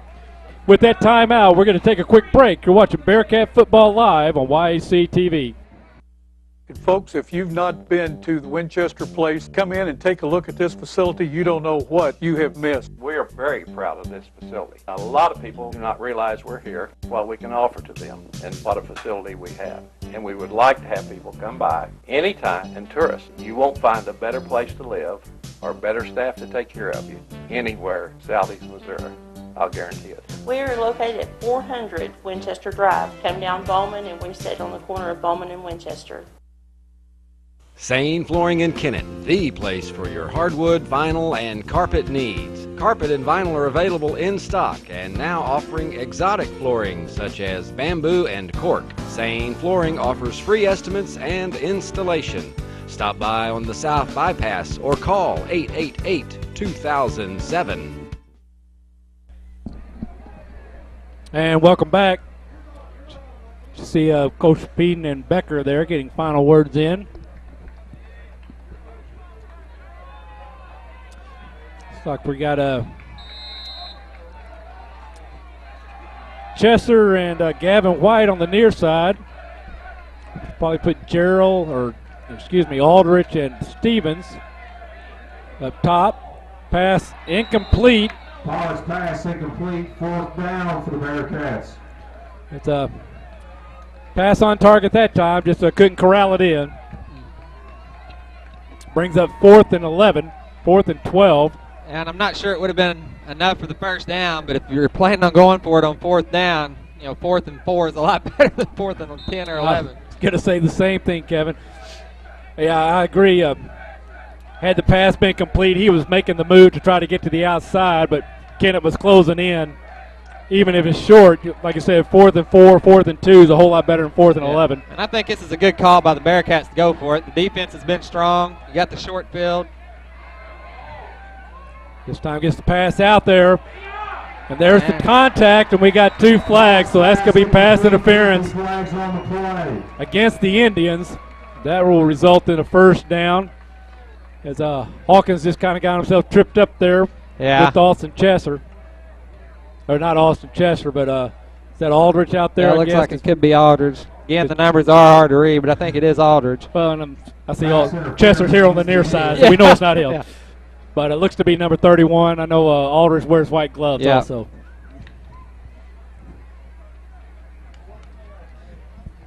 So a first down for the Bearcats. Second time, 4th and long for the Bearcats, and a penalty resulted in a first down on this series. So we 1st and 10 from the Kennett Indians 17, it looks like.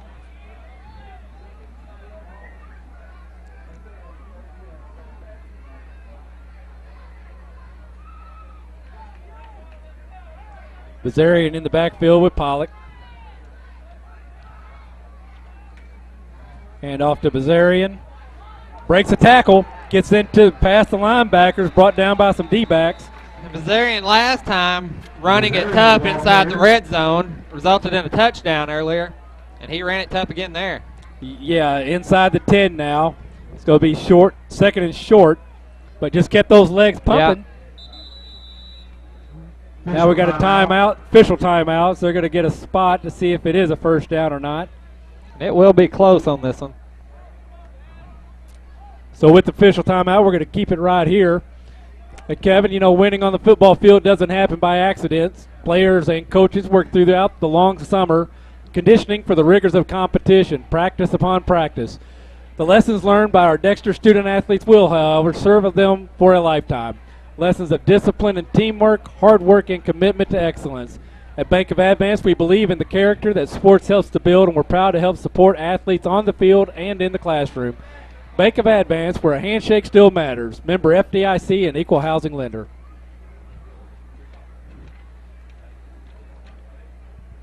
So got to be short by inches.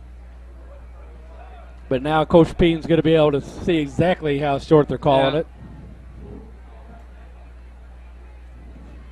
And it gives him the opportunity, too, to kind of talk to his players, as well as Coach Pixley do the same with his defense. I didn't watch the news earlier, but it appears that this may be the game of the week for KFBS. No, that is the Jackson Indians are at the Jungle of Cape Central. That'll be a big game up there tonight. 2 state-ranked programs going ahead. I mean, it's a great game every year. One of the biggest rivalries in Southeast Missouri, if not the biggest. So Bazarian with the ball carrier results in a first down. Tackle there by Brooks.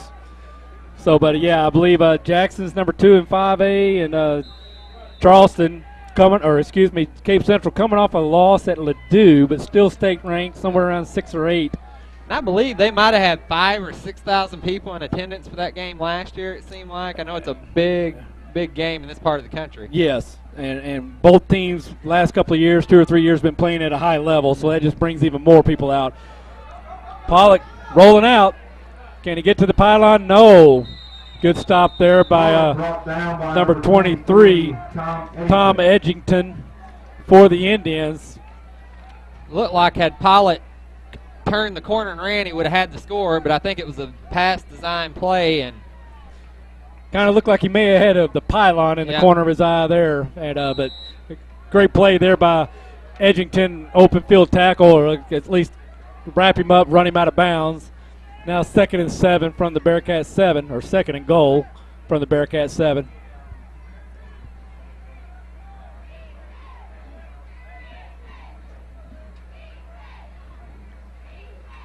Hand off again to Bazarian, off tackle, in for the touchdown. Touchdown, Dexter! So 7-yard run by Dylan Bazarian, virtually untouched. I mean, there's a couple of hands got him at about the six yards onto the run, but there was no stopping him at that time unless there was somebody in front of him. Well, Bazarian has just been unstoppable inside the 20 tonight, but great job to that offensive line. I mean, they opened up a big hole there, and they don't get the credit that they deserve, but good job holding their blocks. So Ethan Stevens, the holder, ball's down, kick is up. And Gerald good. So that makes the score now 21-6 with a minute 34 to go here in the the third quarter. Kevin, here we got a moment. If you take a nice look at the field tonight, you should be impressed, as it's in good condition thanks to Turf Renovations. Turf Renovations is responsible for outstanding field services on not only this field, but others in the area, such as Sykeston, Portageville, and area baseball fields. Turf Renovation prides themselves on providing the best playing service possible for the area's athletes. Special thanks again to Turf Renovations, and to check out their projects, go to turfrenovations.com.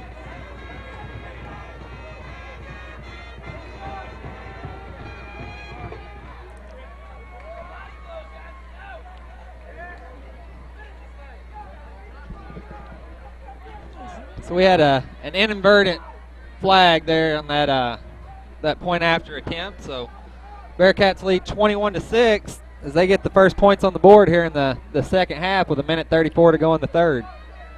Gerald doing the long kicking for the Bearcats as well. It looks like Hawkins and Wilson will be deep for the Indians. Gooden and Edgington the up. And Edgington places it up, loses his footing. He's down at the Indian 26. So it'll be 1st and 10 there for the Indians. Edgington on the return for the Indians. 1st and 10 for Kennett from the 25.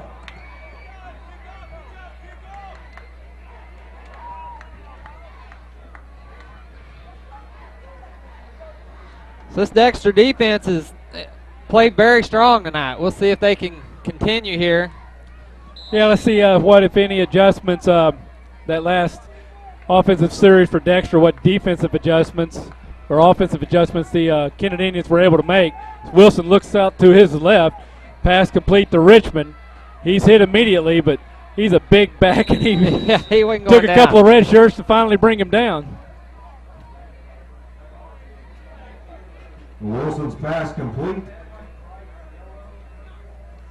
to number 89, Michael Richmond. 2nd down for the Indians.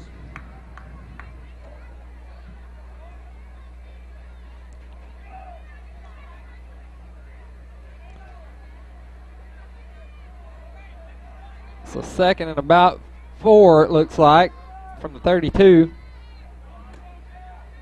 Snap over. 3 red shirts. Wilson wisely dives on it at the Kennett Indian 11. So that's going to bring up 3rd down and a long one, because they got to get about 25 yards because they got to get to the 36. Yeah, so Kennett in a hole right now. Looks like the ball's on the 13-yard line.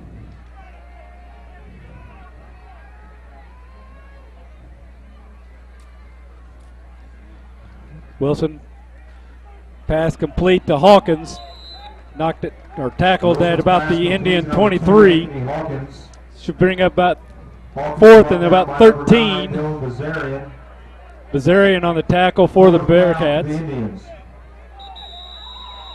And that's going to be the end of the third quarter with the Bearcats leading 21-6. We're going to take a quick break, and we'll be back. You're watching Bearcat Football Live on YHC TV. So I switched my car insurance to State Farm. I saved $480. You know what that is? Yeah, don't say it. So you know what it is, right? Yeah, don't. It's a lot of dough.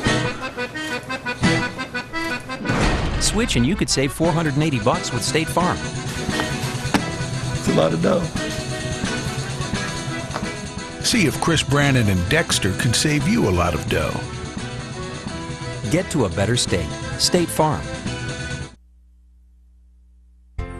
Here at First State Bank and Trust in Dexter, we're ready to help you with any challenge that life brings your way.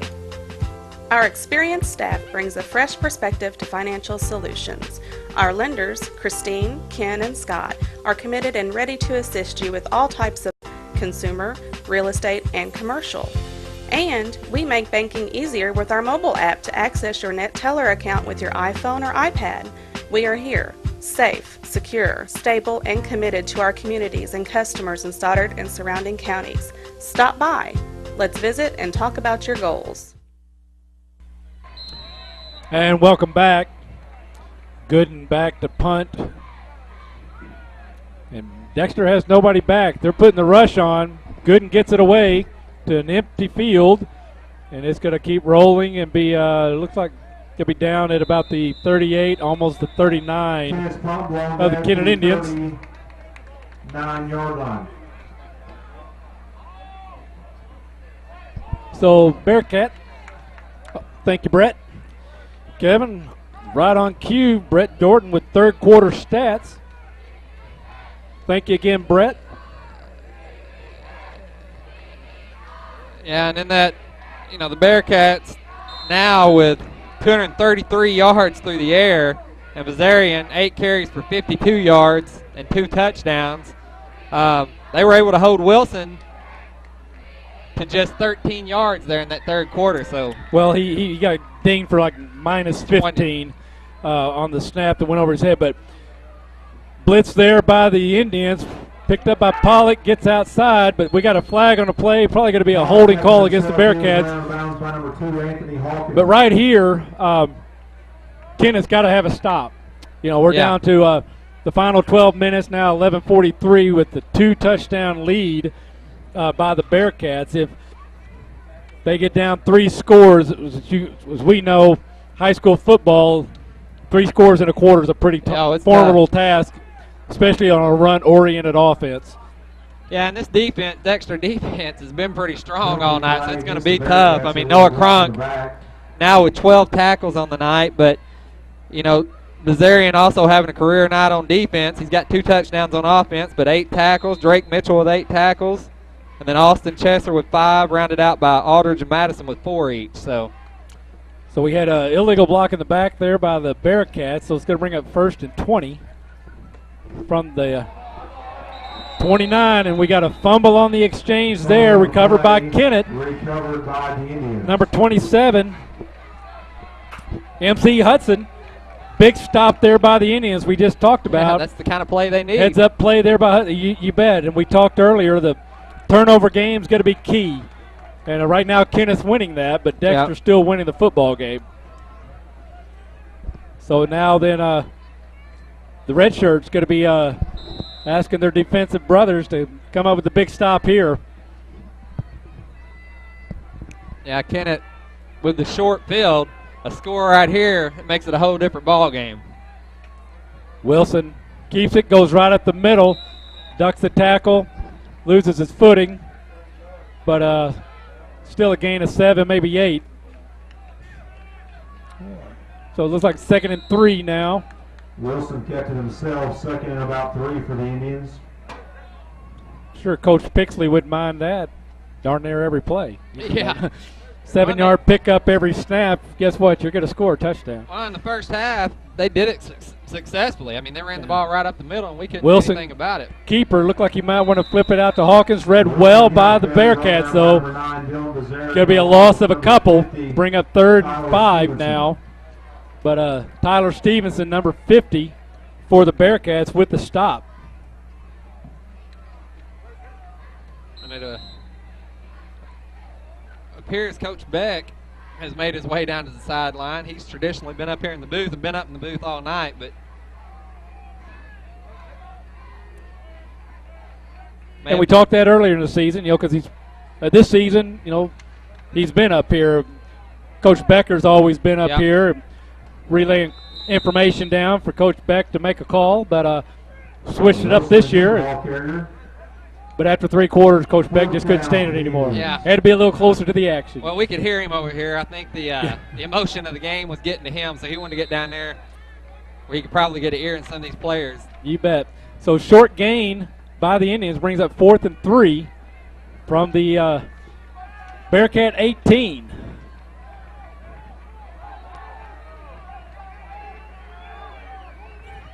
Wilson looks to keep it, try to get outside.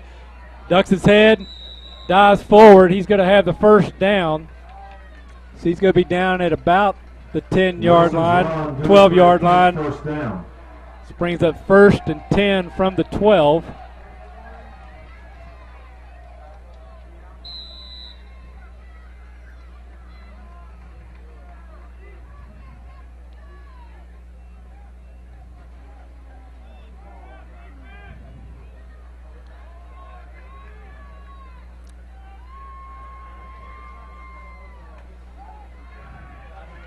Well read that time as Hudson tried to do a little misdirection there. Hard step to the right, cuts back, but the right side of the Bearcat defensive line was in the backfield waiting on him. Brings a loss of 2, so 2nd and 12 now.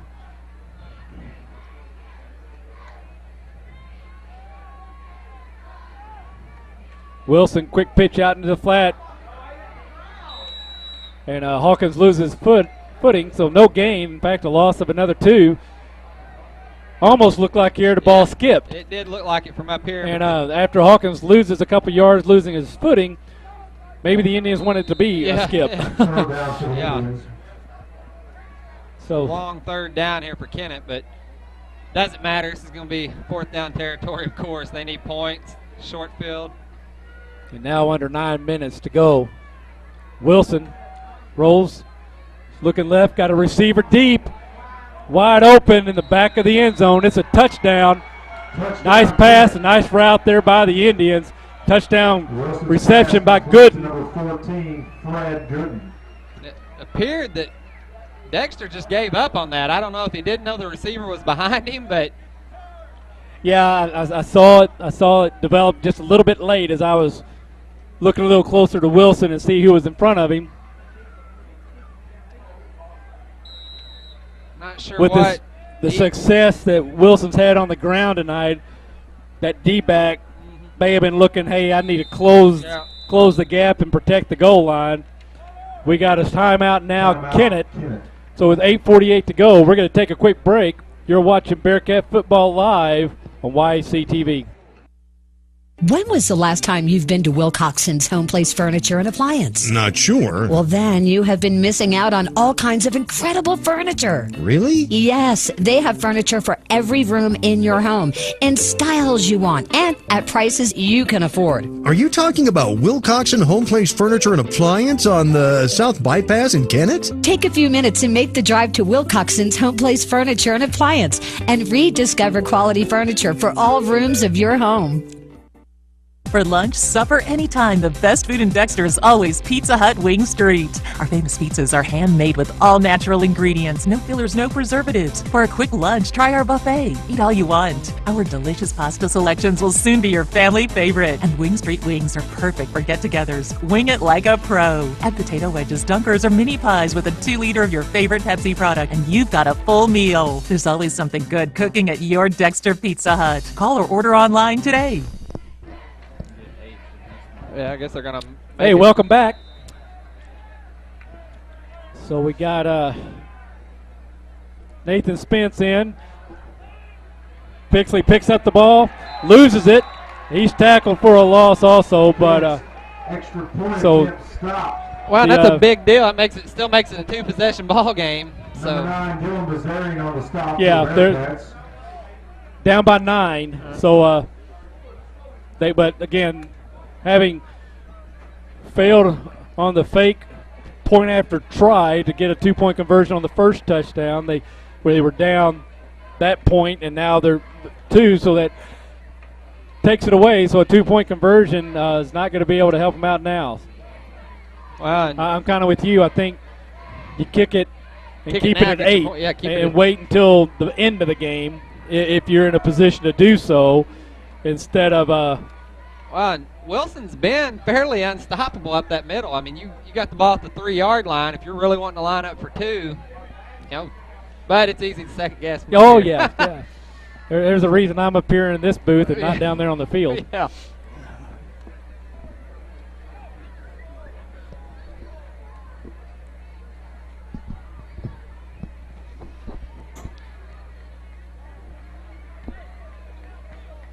So 8:48 to go here in the ball game. Spence will kick the long ball for, let's see if they might set up and try to do some type of onside kick here, Kev, to give it another chance.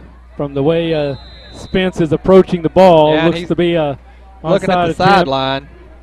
Onside kick attempt coming our side.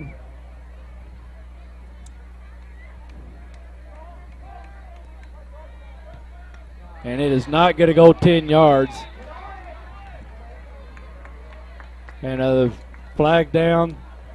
So I think they're going to say the ball did not travel 10 yards. The ball will go to the Bearcats. It'll be Dexter's ball. And Bearcats with pretty good field position. The Kennett Indian 41-yard line. So the Bearcats, I mean, they've shot themselves in the foot tonight, even with the lead. I mean, if they can not turn the ball over here, I mean, they've moved the ball well. You know, Pollock's been spot on with his throws. I mean, we got to hang on to it. The 3 turnovers obviously has enabled the Indians to keep this game a little closer than what it may have been. Now, obviously, without the turnovers, you can't say they were going to be touchdowns, but guarantee they won't be touchdowns because of the turnover. Yes, exactly right. Got Gavin White and looks like Austin Aldrich here on the near side. Stevens and Chesser at top. And I think Dylan Bazarian here in the backfield with Peyton Pollock. Fake to Bazarian. Pollock's going to keep it. Rolls right. Out of bounds. Driven out of bounds by Jay Edgington. Tom Edgington. Jay's his older brother. Now at Mizzou. Right, Mizzou. Not playing football, but at Mizzou.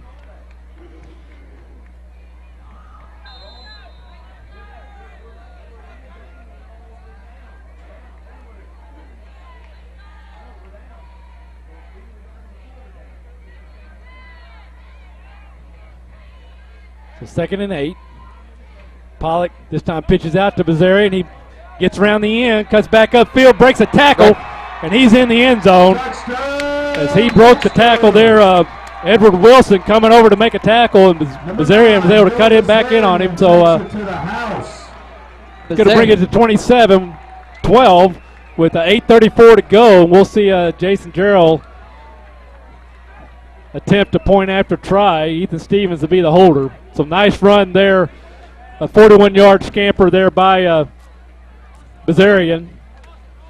Yeah, Bazarian having a great night, 3 touchdowns, and he's not touched the ball a tremendous amount of times tonight. I mean, he only had 8 touches through the end of the 3rd quarter, so he's made the most of it when he's had the ball in his hands. Kicks up, and kick is good. So now 28-12, a 16-point lead. So, again, it was a two touchdown anyway. But with that score, we're going to take a quick break. We'll be right back. You're watching Bearcat Football Live on YHC TV. Professional service with care and compassion. We at Rainey Mathis Funeral Homes strive to provide you a respectable environment and services during the time of your loss.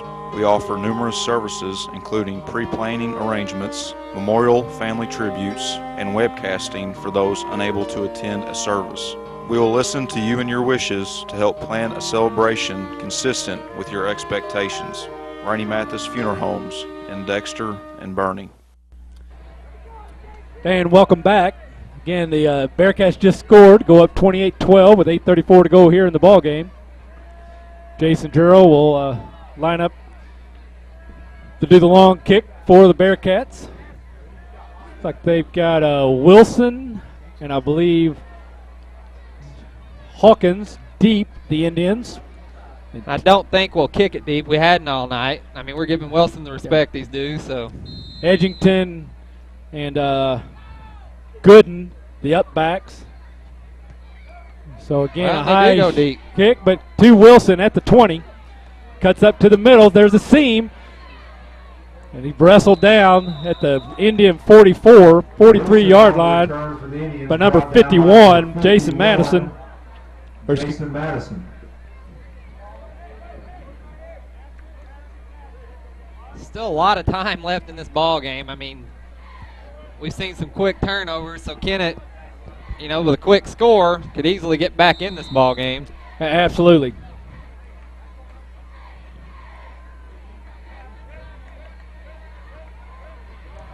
Those long plays are exciting, but they don't do a whole lot of taking time off the clock, do they, Kevin?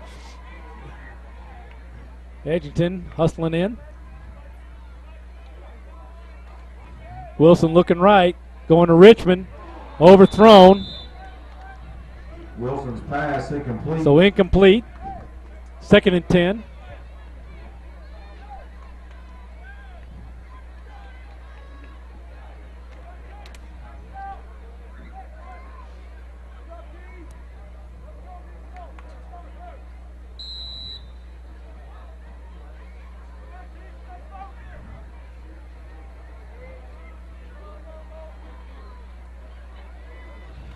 Wilson looking right this time. Quick pitch out to Hawkins.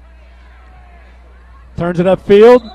Run out of bounds. Another flag thrown at the 50. Would be a gain of 8. See what they call the flag on.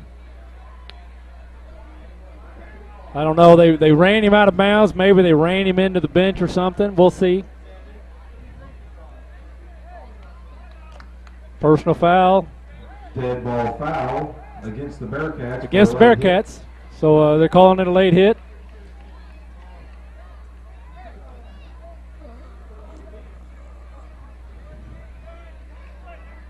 And that's going to spot the ball now at the Bearcat 35-yard line. Well, and it's just a dumb play on the part of Dexter. I mean, yeah, you don't give them the easy 15 yards. And that's been a consistent call all night long, regardless of whatever team. When the defense runs them out of bounds.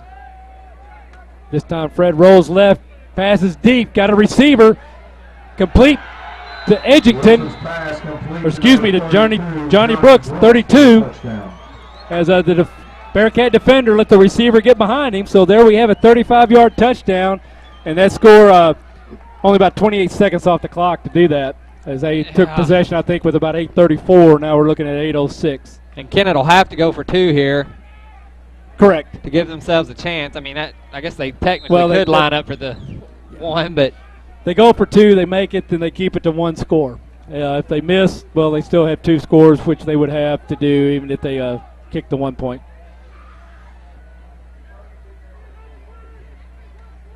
Hand off to Brooks, turns it up. He's hit, but he bounces into the end zone, so 2-point conversion good for the Indians. That brings the score now to 28-20 with 8:06 to go. So Wilson, a couple overthrows, and I believe the offensive coordinator just realized we got to go deeper. Yeah. They put him in the back of the end zone again, and he puts it back, heaves the ball, and there it is. Relatively good defense by the Bearcat, just a yard too short on the coverage. If he's a yard deeper, maybe, and right on the receiver, of course, then you're risking an offensive or defensive pass interference call if you're anywhere near touching. But just an excellent play by the Indians to get right back in this ball game. So with that, while they're talking, we're going to take a real quick break. You're watching Bearcat Football Live on YAC TV. For the best service for your prescription needs, stop by Harris Pharmacy on 1st Street in Kennett. They offer free delivery and serve all local nursing homes and a drive-through for pickup. That's Harris Pharmacy at 1224 1st Street in Kennett. And we're back. This time we got number 34. Dexter's putting some of their guys up on the front line in anticipation of the onside, but Kennan Jaylene Kennan back to doing the long kick for the Indians, and he's going to let it go. Right up the middle of the Bearcats. And Carson Dean loses the ball on the hit. Bearcats trying to say he was down, but Kennett's saying it was a fumble. And it looks like the Indians are going to have the ball on the Bearcat 35. So there's another turnover. And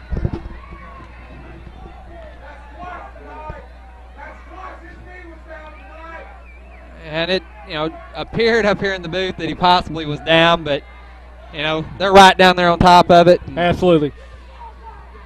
And yeah, it's really tough to see that knee down when the ball's still way up. Yeah. And we've got a ball game on our hands. Absolutely. 28-12. Now it's 28-20. Tons of time on the clock. Wilson looking right, dumps back over the middle, incomplete. As Richmond made a great effort to try to get the ball, but a little underthrown. So brings up 2nd and 10 from the Bearcat 35, but again, that took 8 seconds off the clock. Great job by the big number 73, Sims. He was back there chasing Wilson down and actually knocked him to the ground as he threw the ball.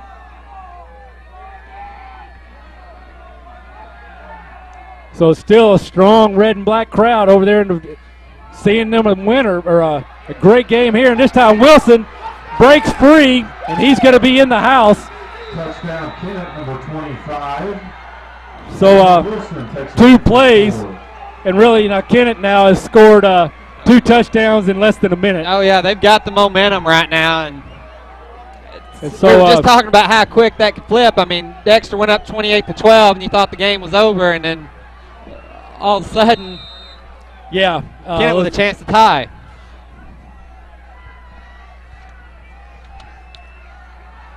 We got Hudson in the backfield with Wilson, but Wilson got to keep it. He's hit at the line, and he's across. So we have a tie ball game with 7:43 to go here in the 4th. And with that score, we're going to take a quick break. You got watching Bearcat Football Live on YAC TV. For more than 75 years, the law firm of Crow, Reynolds, Shetley, McVeigh, and Shear, LLP, has served the legal needs of Southeast Missouri. Located at 308 1st Street in Kennett, Crow, Reynolds, Shetley, McVeigh, and Shear, LLP is a full-service law firm providing representation in a wide range of areas, such as personal injury, workers' compensation, family law, criminal law, probate, business, and estate planning. For all your legal needs, call Crow, Reynolds, Shetley, McVeigh, and Shear, LLP at 573-888-4664. And welcome back again. We have us a ball game. And as Bill Hampton likes to say on the basketball court, we got a barn burner. Yeah, we do have a barn burner. I mean, it's so as Kennett, Bearcats went up 15 points, 16 or 18 points, or 16 points, with 8:34 to go in the ball game, and now it's 7:43 to go, or 51 seconds later. Kennett has tied this ball game. Kennett in for Kennett to do the long kick again.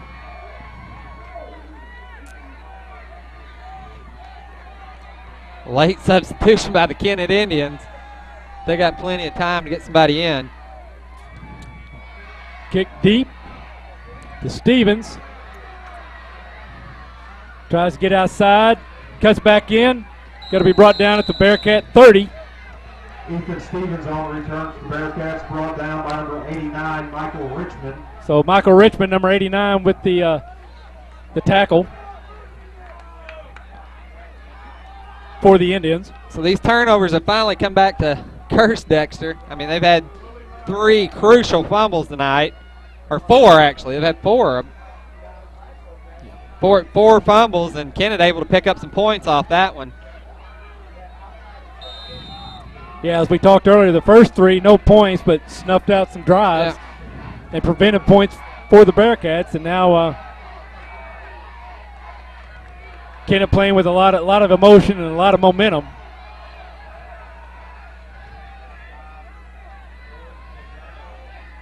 Bazarian, this time a little stunt there by the linebacker, came around the defensive end for the Indians, and Dylan Bazarian on the carry for the Bearcats, brought down by number 74, Damian Williams. Number 74, Damian Williams on the tackle there for the Indians. Well, we knew this game was going to be a battle from the get-go. I mean, a lot of emotion coming from both sides of the field. Looked like Dexter might have had the momentum to walk away with it, but Kennett's jumped right back in it. Pollock back to pass. Underthrows. See, looked like he wanted to run and then decided not to, and failed to get his feet up underneath him. Tried to sling it out there, and ball came up short. So now we got 3rd and 8 for the Bearcats. And a whole lot of noise coming from the far side of the ends, the fans over there, stands over there.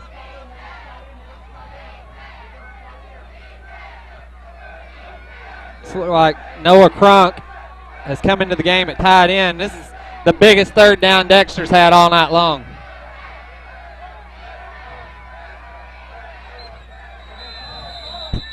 Got a flag, but this time well executed there, but false start against the Bearcats. So instead of a 3rd and 8, we're going to have a 3rd and 13, but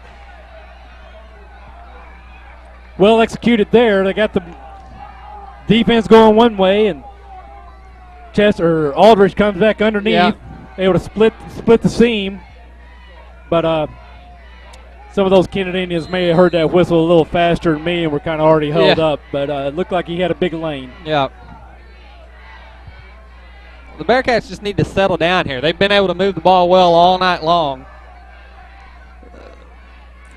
Pollock looking right, running left, sets this time, goes across the middle, underthrown again. Chester goes down but cannot make the completion. Would have been real close for a first down. But now it's 4th and 14, 4th and 13.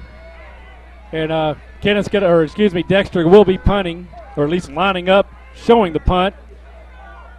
You'd hate to turn it over on downs inside your own 30. Yeah. With Kennett having the momentum and Wilson finding his legs again. Wilson back to return for the Indians. Stevens kicks it to the other side. He's got a good kick. Just going to roll. And now Wilson picks it up on the 30. He brought down at the 25 by Dylan Bazarian, Gavin White. So it looked like Gavin White was just going to down the ball, but at about the 30, and Wilson picks it up at the last second, and Gavin didn't give up on it.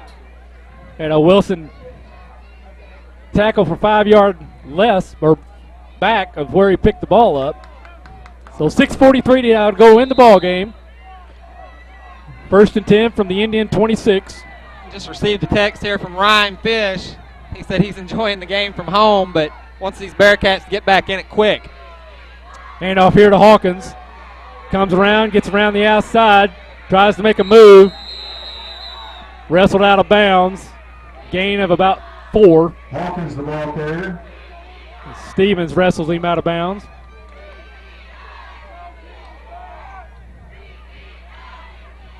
Well, again, this Dexter defense has been pretty solid all night long. They just need to do what they've done all night. I mean, giving up 28 points, but 14 of those were on back-to-back busted plays almost. Wilson going to keep it. Again, does a great job going right off the tackle, and he's up the sideline. Nobody's going to catch him. And he's not going to be caught. He is in the 5, the 3, he's in the house. So a touchdown again for the Kennett Indians. So now with basically 2 minutes and 11 seconds, they've scored 3 touchdowns. Yeah, Kennett was pretty much out of this ball game, and they've just taken the lead. Completely taken over here the second half of the 4th quarter. So, but again, they're only up 6. See if they're going to actually go for the point after try this time. Coach Peden's got to figure out a way to reel these guys in and let them know it's their ball game to lose. They can still get back in this thing. Okay, ball's down, spins, kick is up. And no good. It's going to be wide right. So now then, again, down by 6. Bearcats got plenty, like you said, Kevin, 6:23 to go here in the ball team. A lot of time. Oh, yeah, plenty of time. Even in high school ball. And you got Gerald there on your point after tries. You just get it in the end zone. I don't want to call him automatic and jinxing, but he's been very consistent on the point after try all season.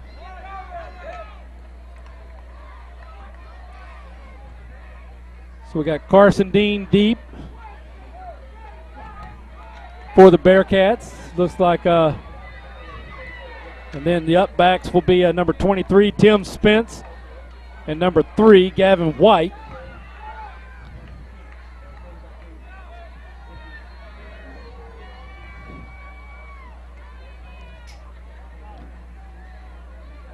Kennan will kick for Kennett.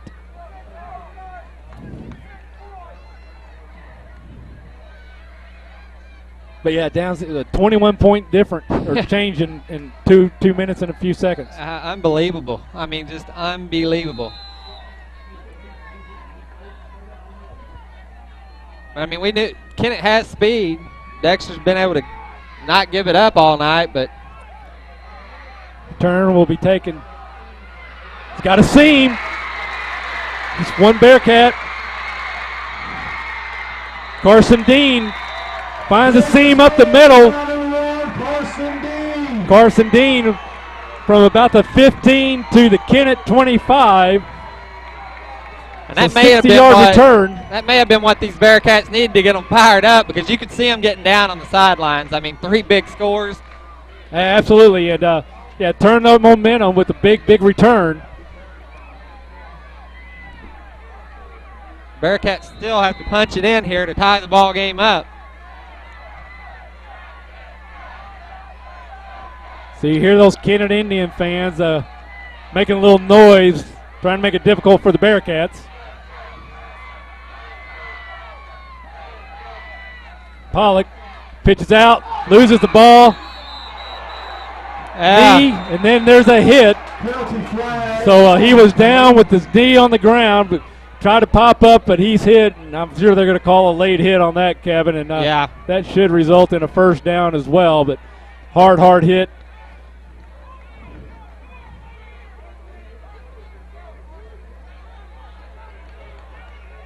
But Dylan Bazarian looking a little dazed. He's helped off the field. He's met there by Dr. Gibbon and Corey Blocker.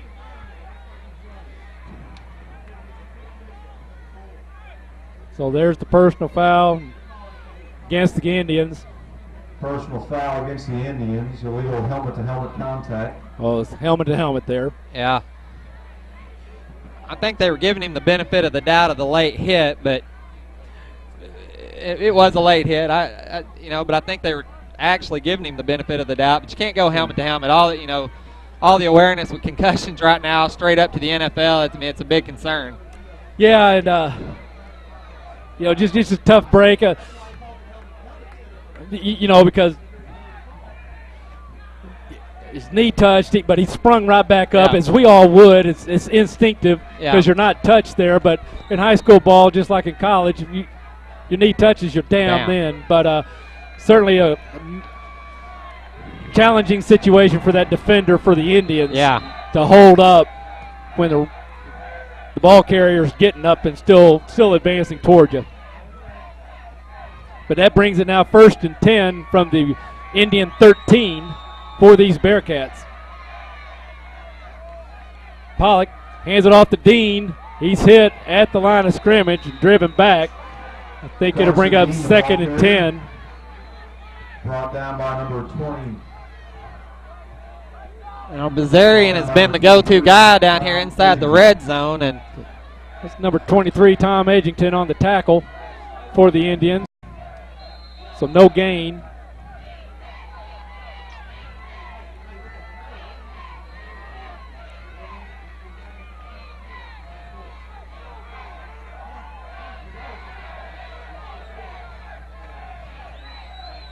Got tripped right.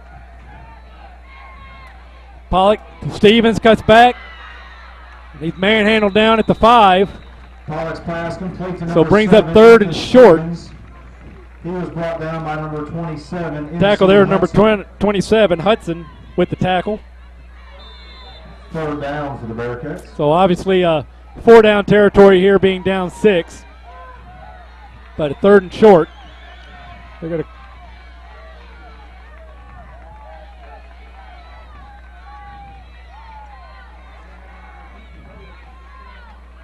sure does make all those lanes a little bit tighter, doesn't it, Kevin? It does. When they get in close. Fake it to Dean. Pollock looking to run. It reverses direction. Gets rid of the ball. In the end zone, touchdown. And Pollock with the miracle throw to the end zone. Kept it alive. Almost lost his footing. Kept his footing. Complete to number 7. So complete to number 7, Ethan Stevens, to tie the ball game at 4:16 to go here in the 4th. And Jason Gerald coming in to do the point after try. We've still got to play defense. We've not shown any signs of defense the last 3 possessions. Yeah, we can hear the Kennett coaches here next to us saying the same thing, that, hey, in the event Bearcats score, Indians keep their head high. They got plenty of time, and they've been running at will here in the 4th quarter. But the ball's down, kick is up. It's good. So the Bearcats, and there's a flag. Looks like it's going to be a penalty, roughing the kicker. But the point is good, so point after try is good. 35-34 now, Bearcat lead with 4:16 to go here in the ball game. But if that is a penalty against the Indians, roughing or running into the kicker, then that'll be assessed prior to the kickoff.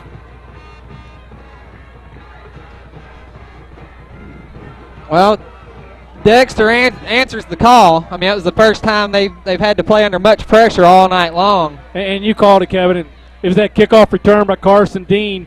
Bearcat, the receiving team, did a great job with the wedge and just opened a seam right up the middle. Yep. And a 60-yard kickoff return, put them in position. Then the helmet-to-helmet contact gives them another 10 yards.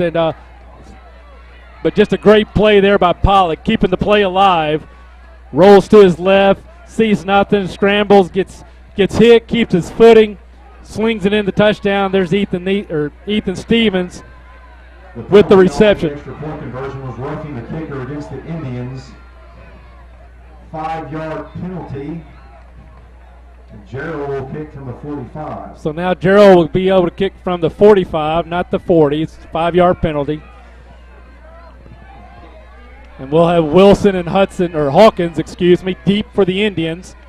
And the upbacks being Jahida Childress and Tom Edgington. High kick. Looks like Edgington's going to corral it in. He gets hit immediately, about a 5-yard return. He's down at the Indian 31, maybe 32. I'm sorry, Johnny Brooks, 32, not 23. Richard and Karen are going to give me all kinds of trouble over that. Hey, it did look like him from up here. By number 21, Nate Weathers.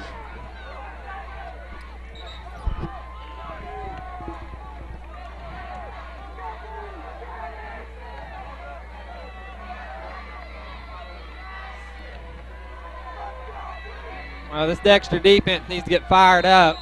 4:12 to go, 1-point lead for the Bearcats, as you can see across the top of your screen. And Wilson's going to keep it. No surprise, in my opinion. But he goes right up the middle and a gain of about 4. Brought down at the 35, just across the Kennett Indian 35-yard line. Bring up 2nd and 6. I tell you, if I was Coach Pixley here, I'd be Wilson to the right, Wilson to the left, Wilson to the right, Wilson to the left. Because if he breaks that sideline, he's shown that he's gone. Well, and he's done a great job going off his left tackle there, too. This time he rolls out. He's got Brooks going deep. Brooks is open, but overthrown. That will stop the clock. 3:35. Chesser on the defense, but these Bearcats, we can't continue to let them get behind us. I mean, overthrow there, but had the throw been on, you're talking possibly 6 points. Yeah, looked like Gerald stayed in his zone and Chesser coming across, and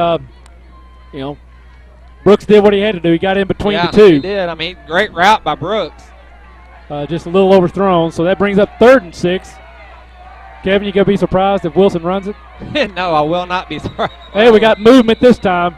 It's going to be a false start against the Indians. That'll back it up 5 yards, bring 3rd and 11. There's some talk at halftime that maybe that quick move been happening a little more often than what has been called this evening, but I hadn't picked it up. Yeah, I haven't either. I did hear some talk at halftime. They've seen a lot of movement on both sides of the ball for Kennett and Dexter. But yes.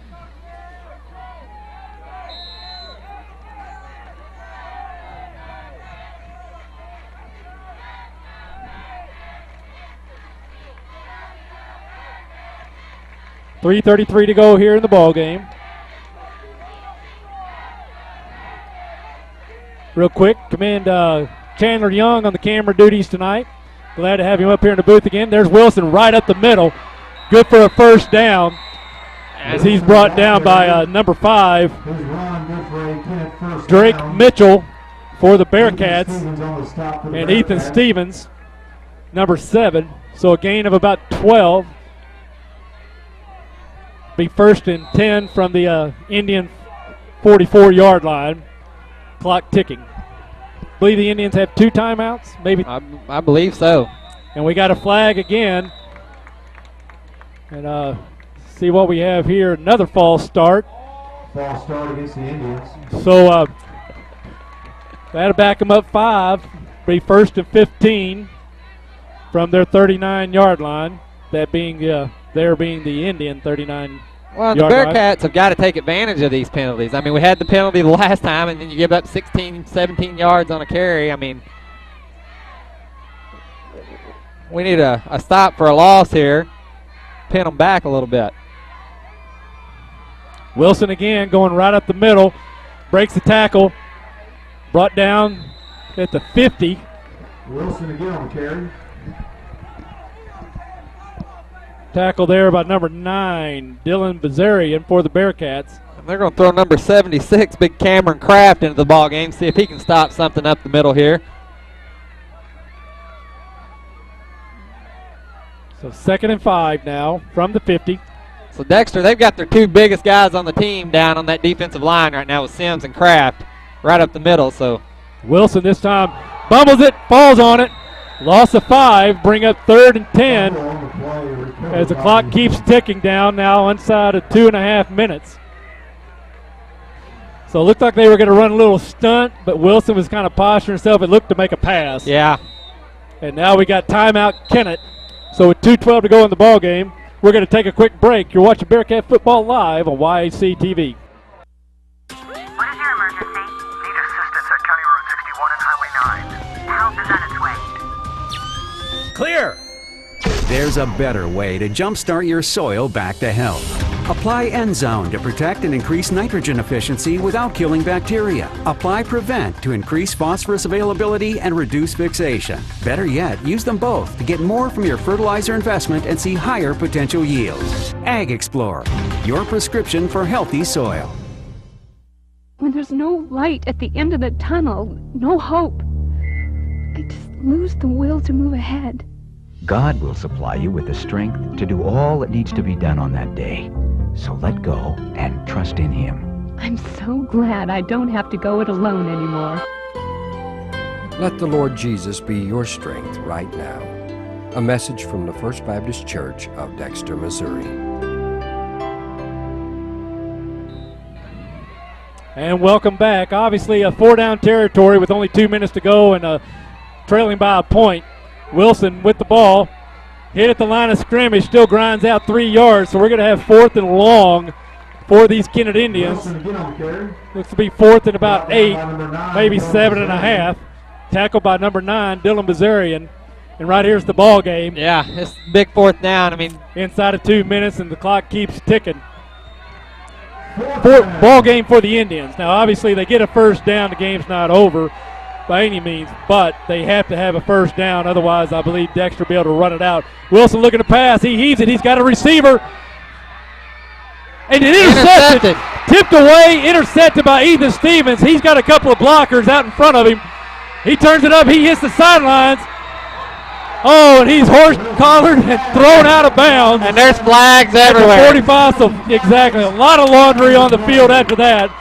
But that should pretty well wrap it up. And we're going to get Bearcats are going to get some extra yardage after that tackle. Again, like you said, Kevin, I think I saw 3, if not 4, dirty yellow flags heading out, landing on the field. But Stevens, the Cuff kid, he bounced right up. Kind of a frustration tackle there to some degree regard as well. But yeah, I believe Austin Chesser tipped that up. Yes, look, Chesser tipped it up. Stevens there to clean up the on laundry. The tip drill. Well, we've needed to take advantage of those all night. We mentioned it earlier in the ball game. We've had 3 or 4 tipped balls. So first down, Dexter. So personal foul against the Indians. Late hit, tackle out of bounds. Going to be first down for the Indians for the Bearcats at the Indian 30. 1:27 to go. So Dexter really needs to, I don't know if they can really just go into the victory formation just yet. Not yet. They're going to have to pick up. They need to make a first down or at least run some time off here. One of the Kennett's two. got 1, if not 2 timeouts left.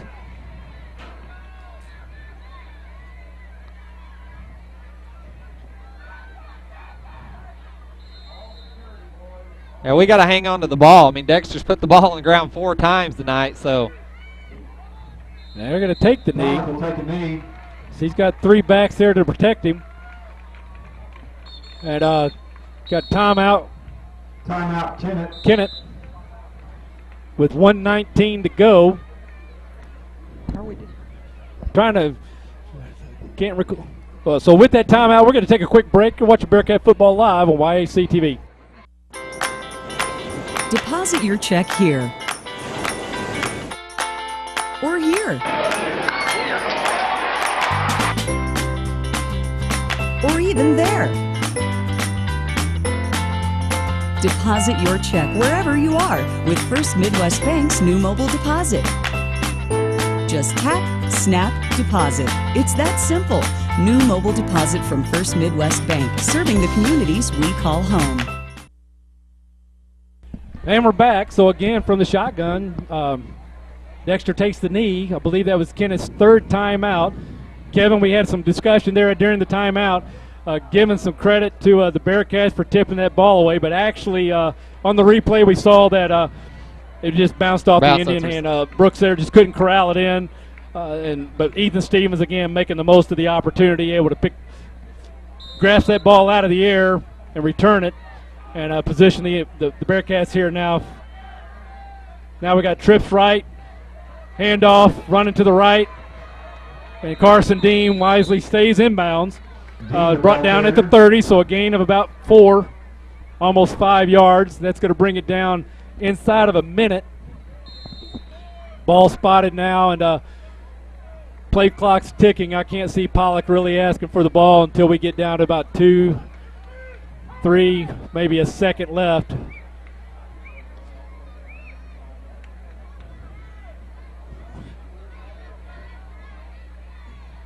So really need to run one more play, or we'll see if they're going to call a timeout.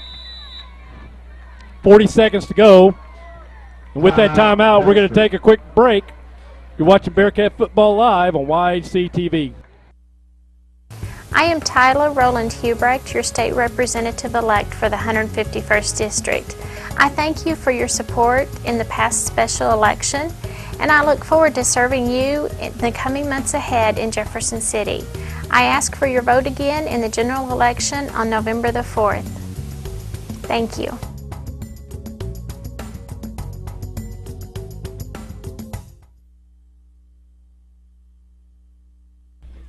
So you see Coach Peden getting final comments there. Coach Beck with his offense. So 40 seconds left in the game.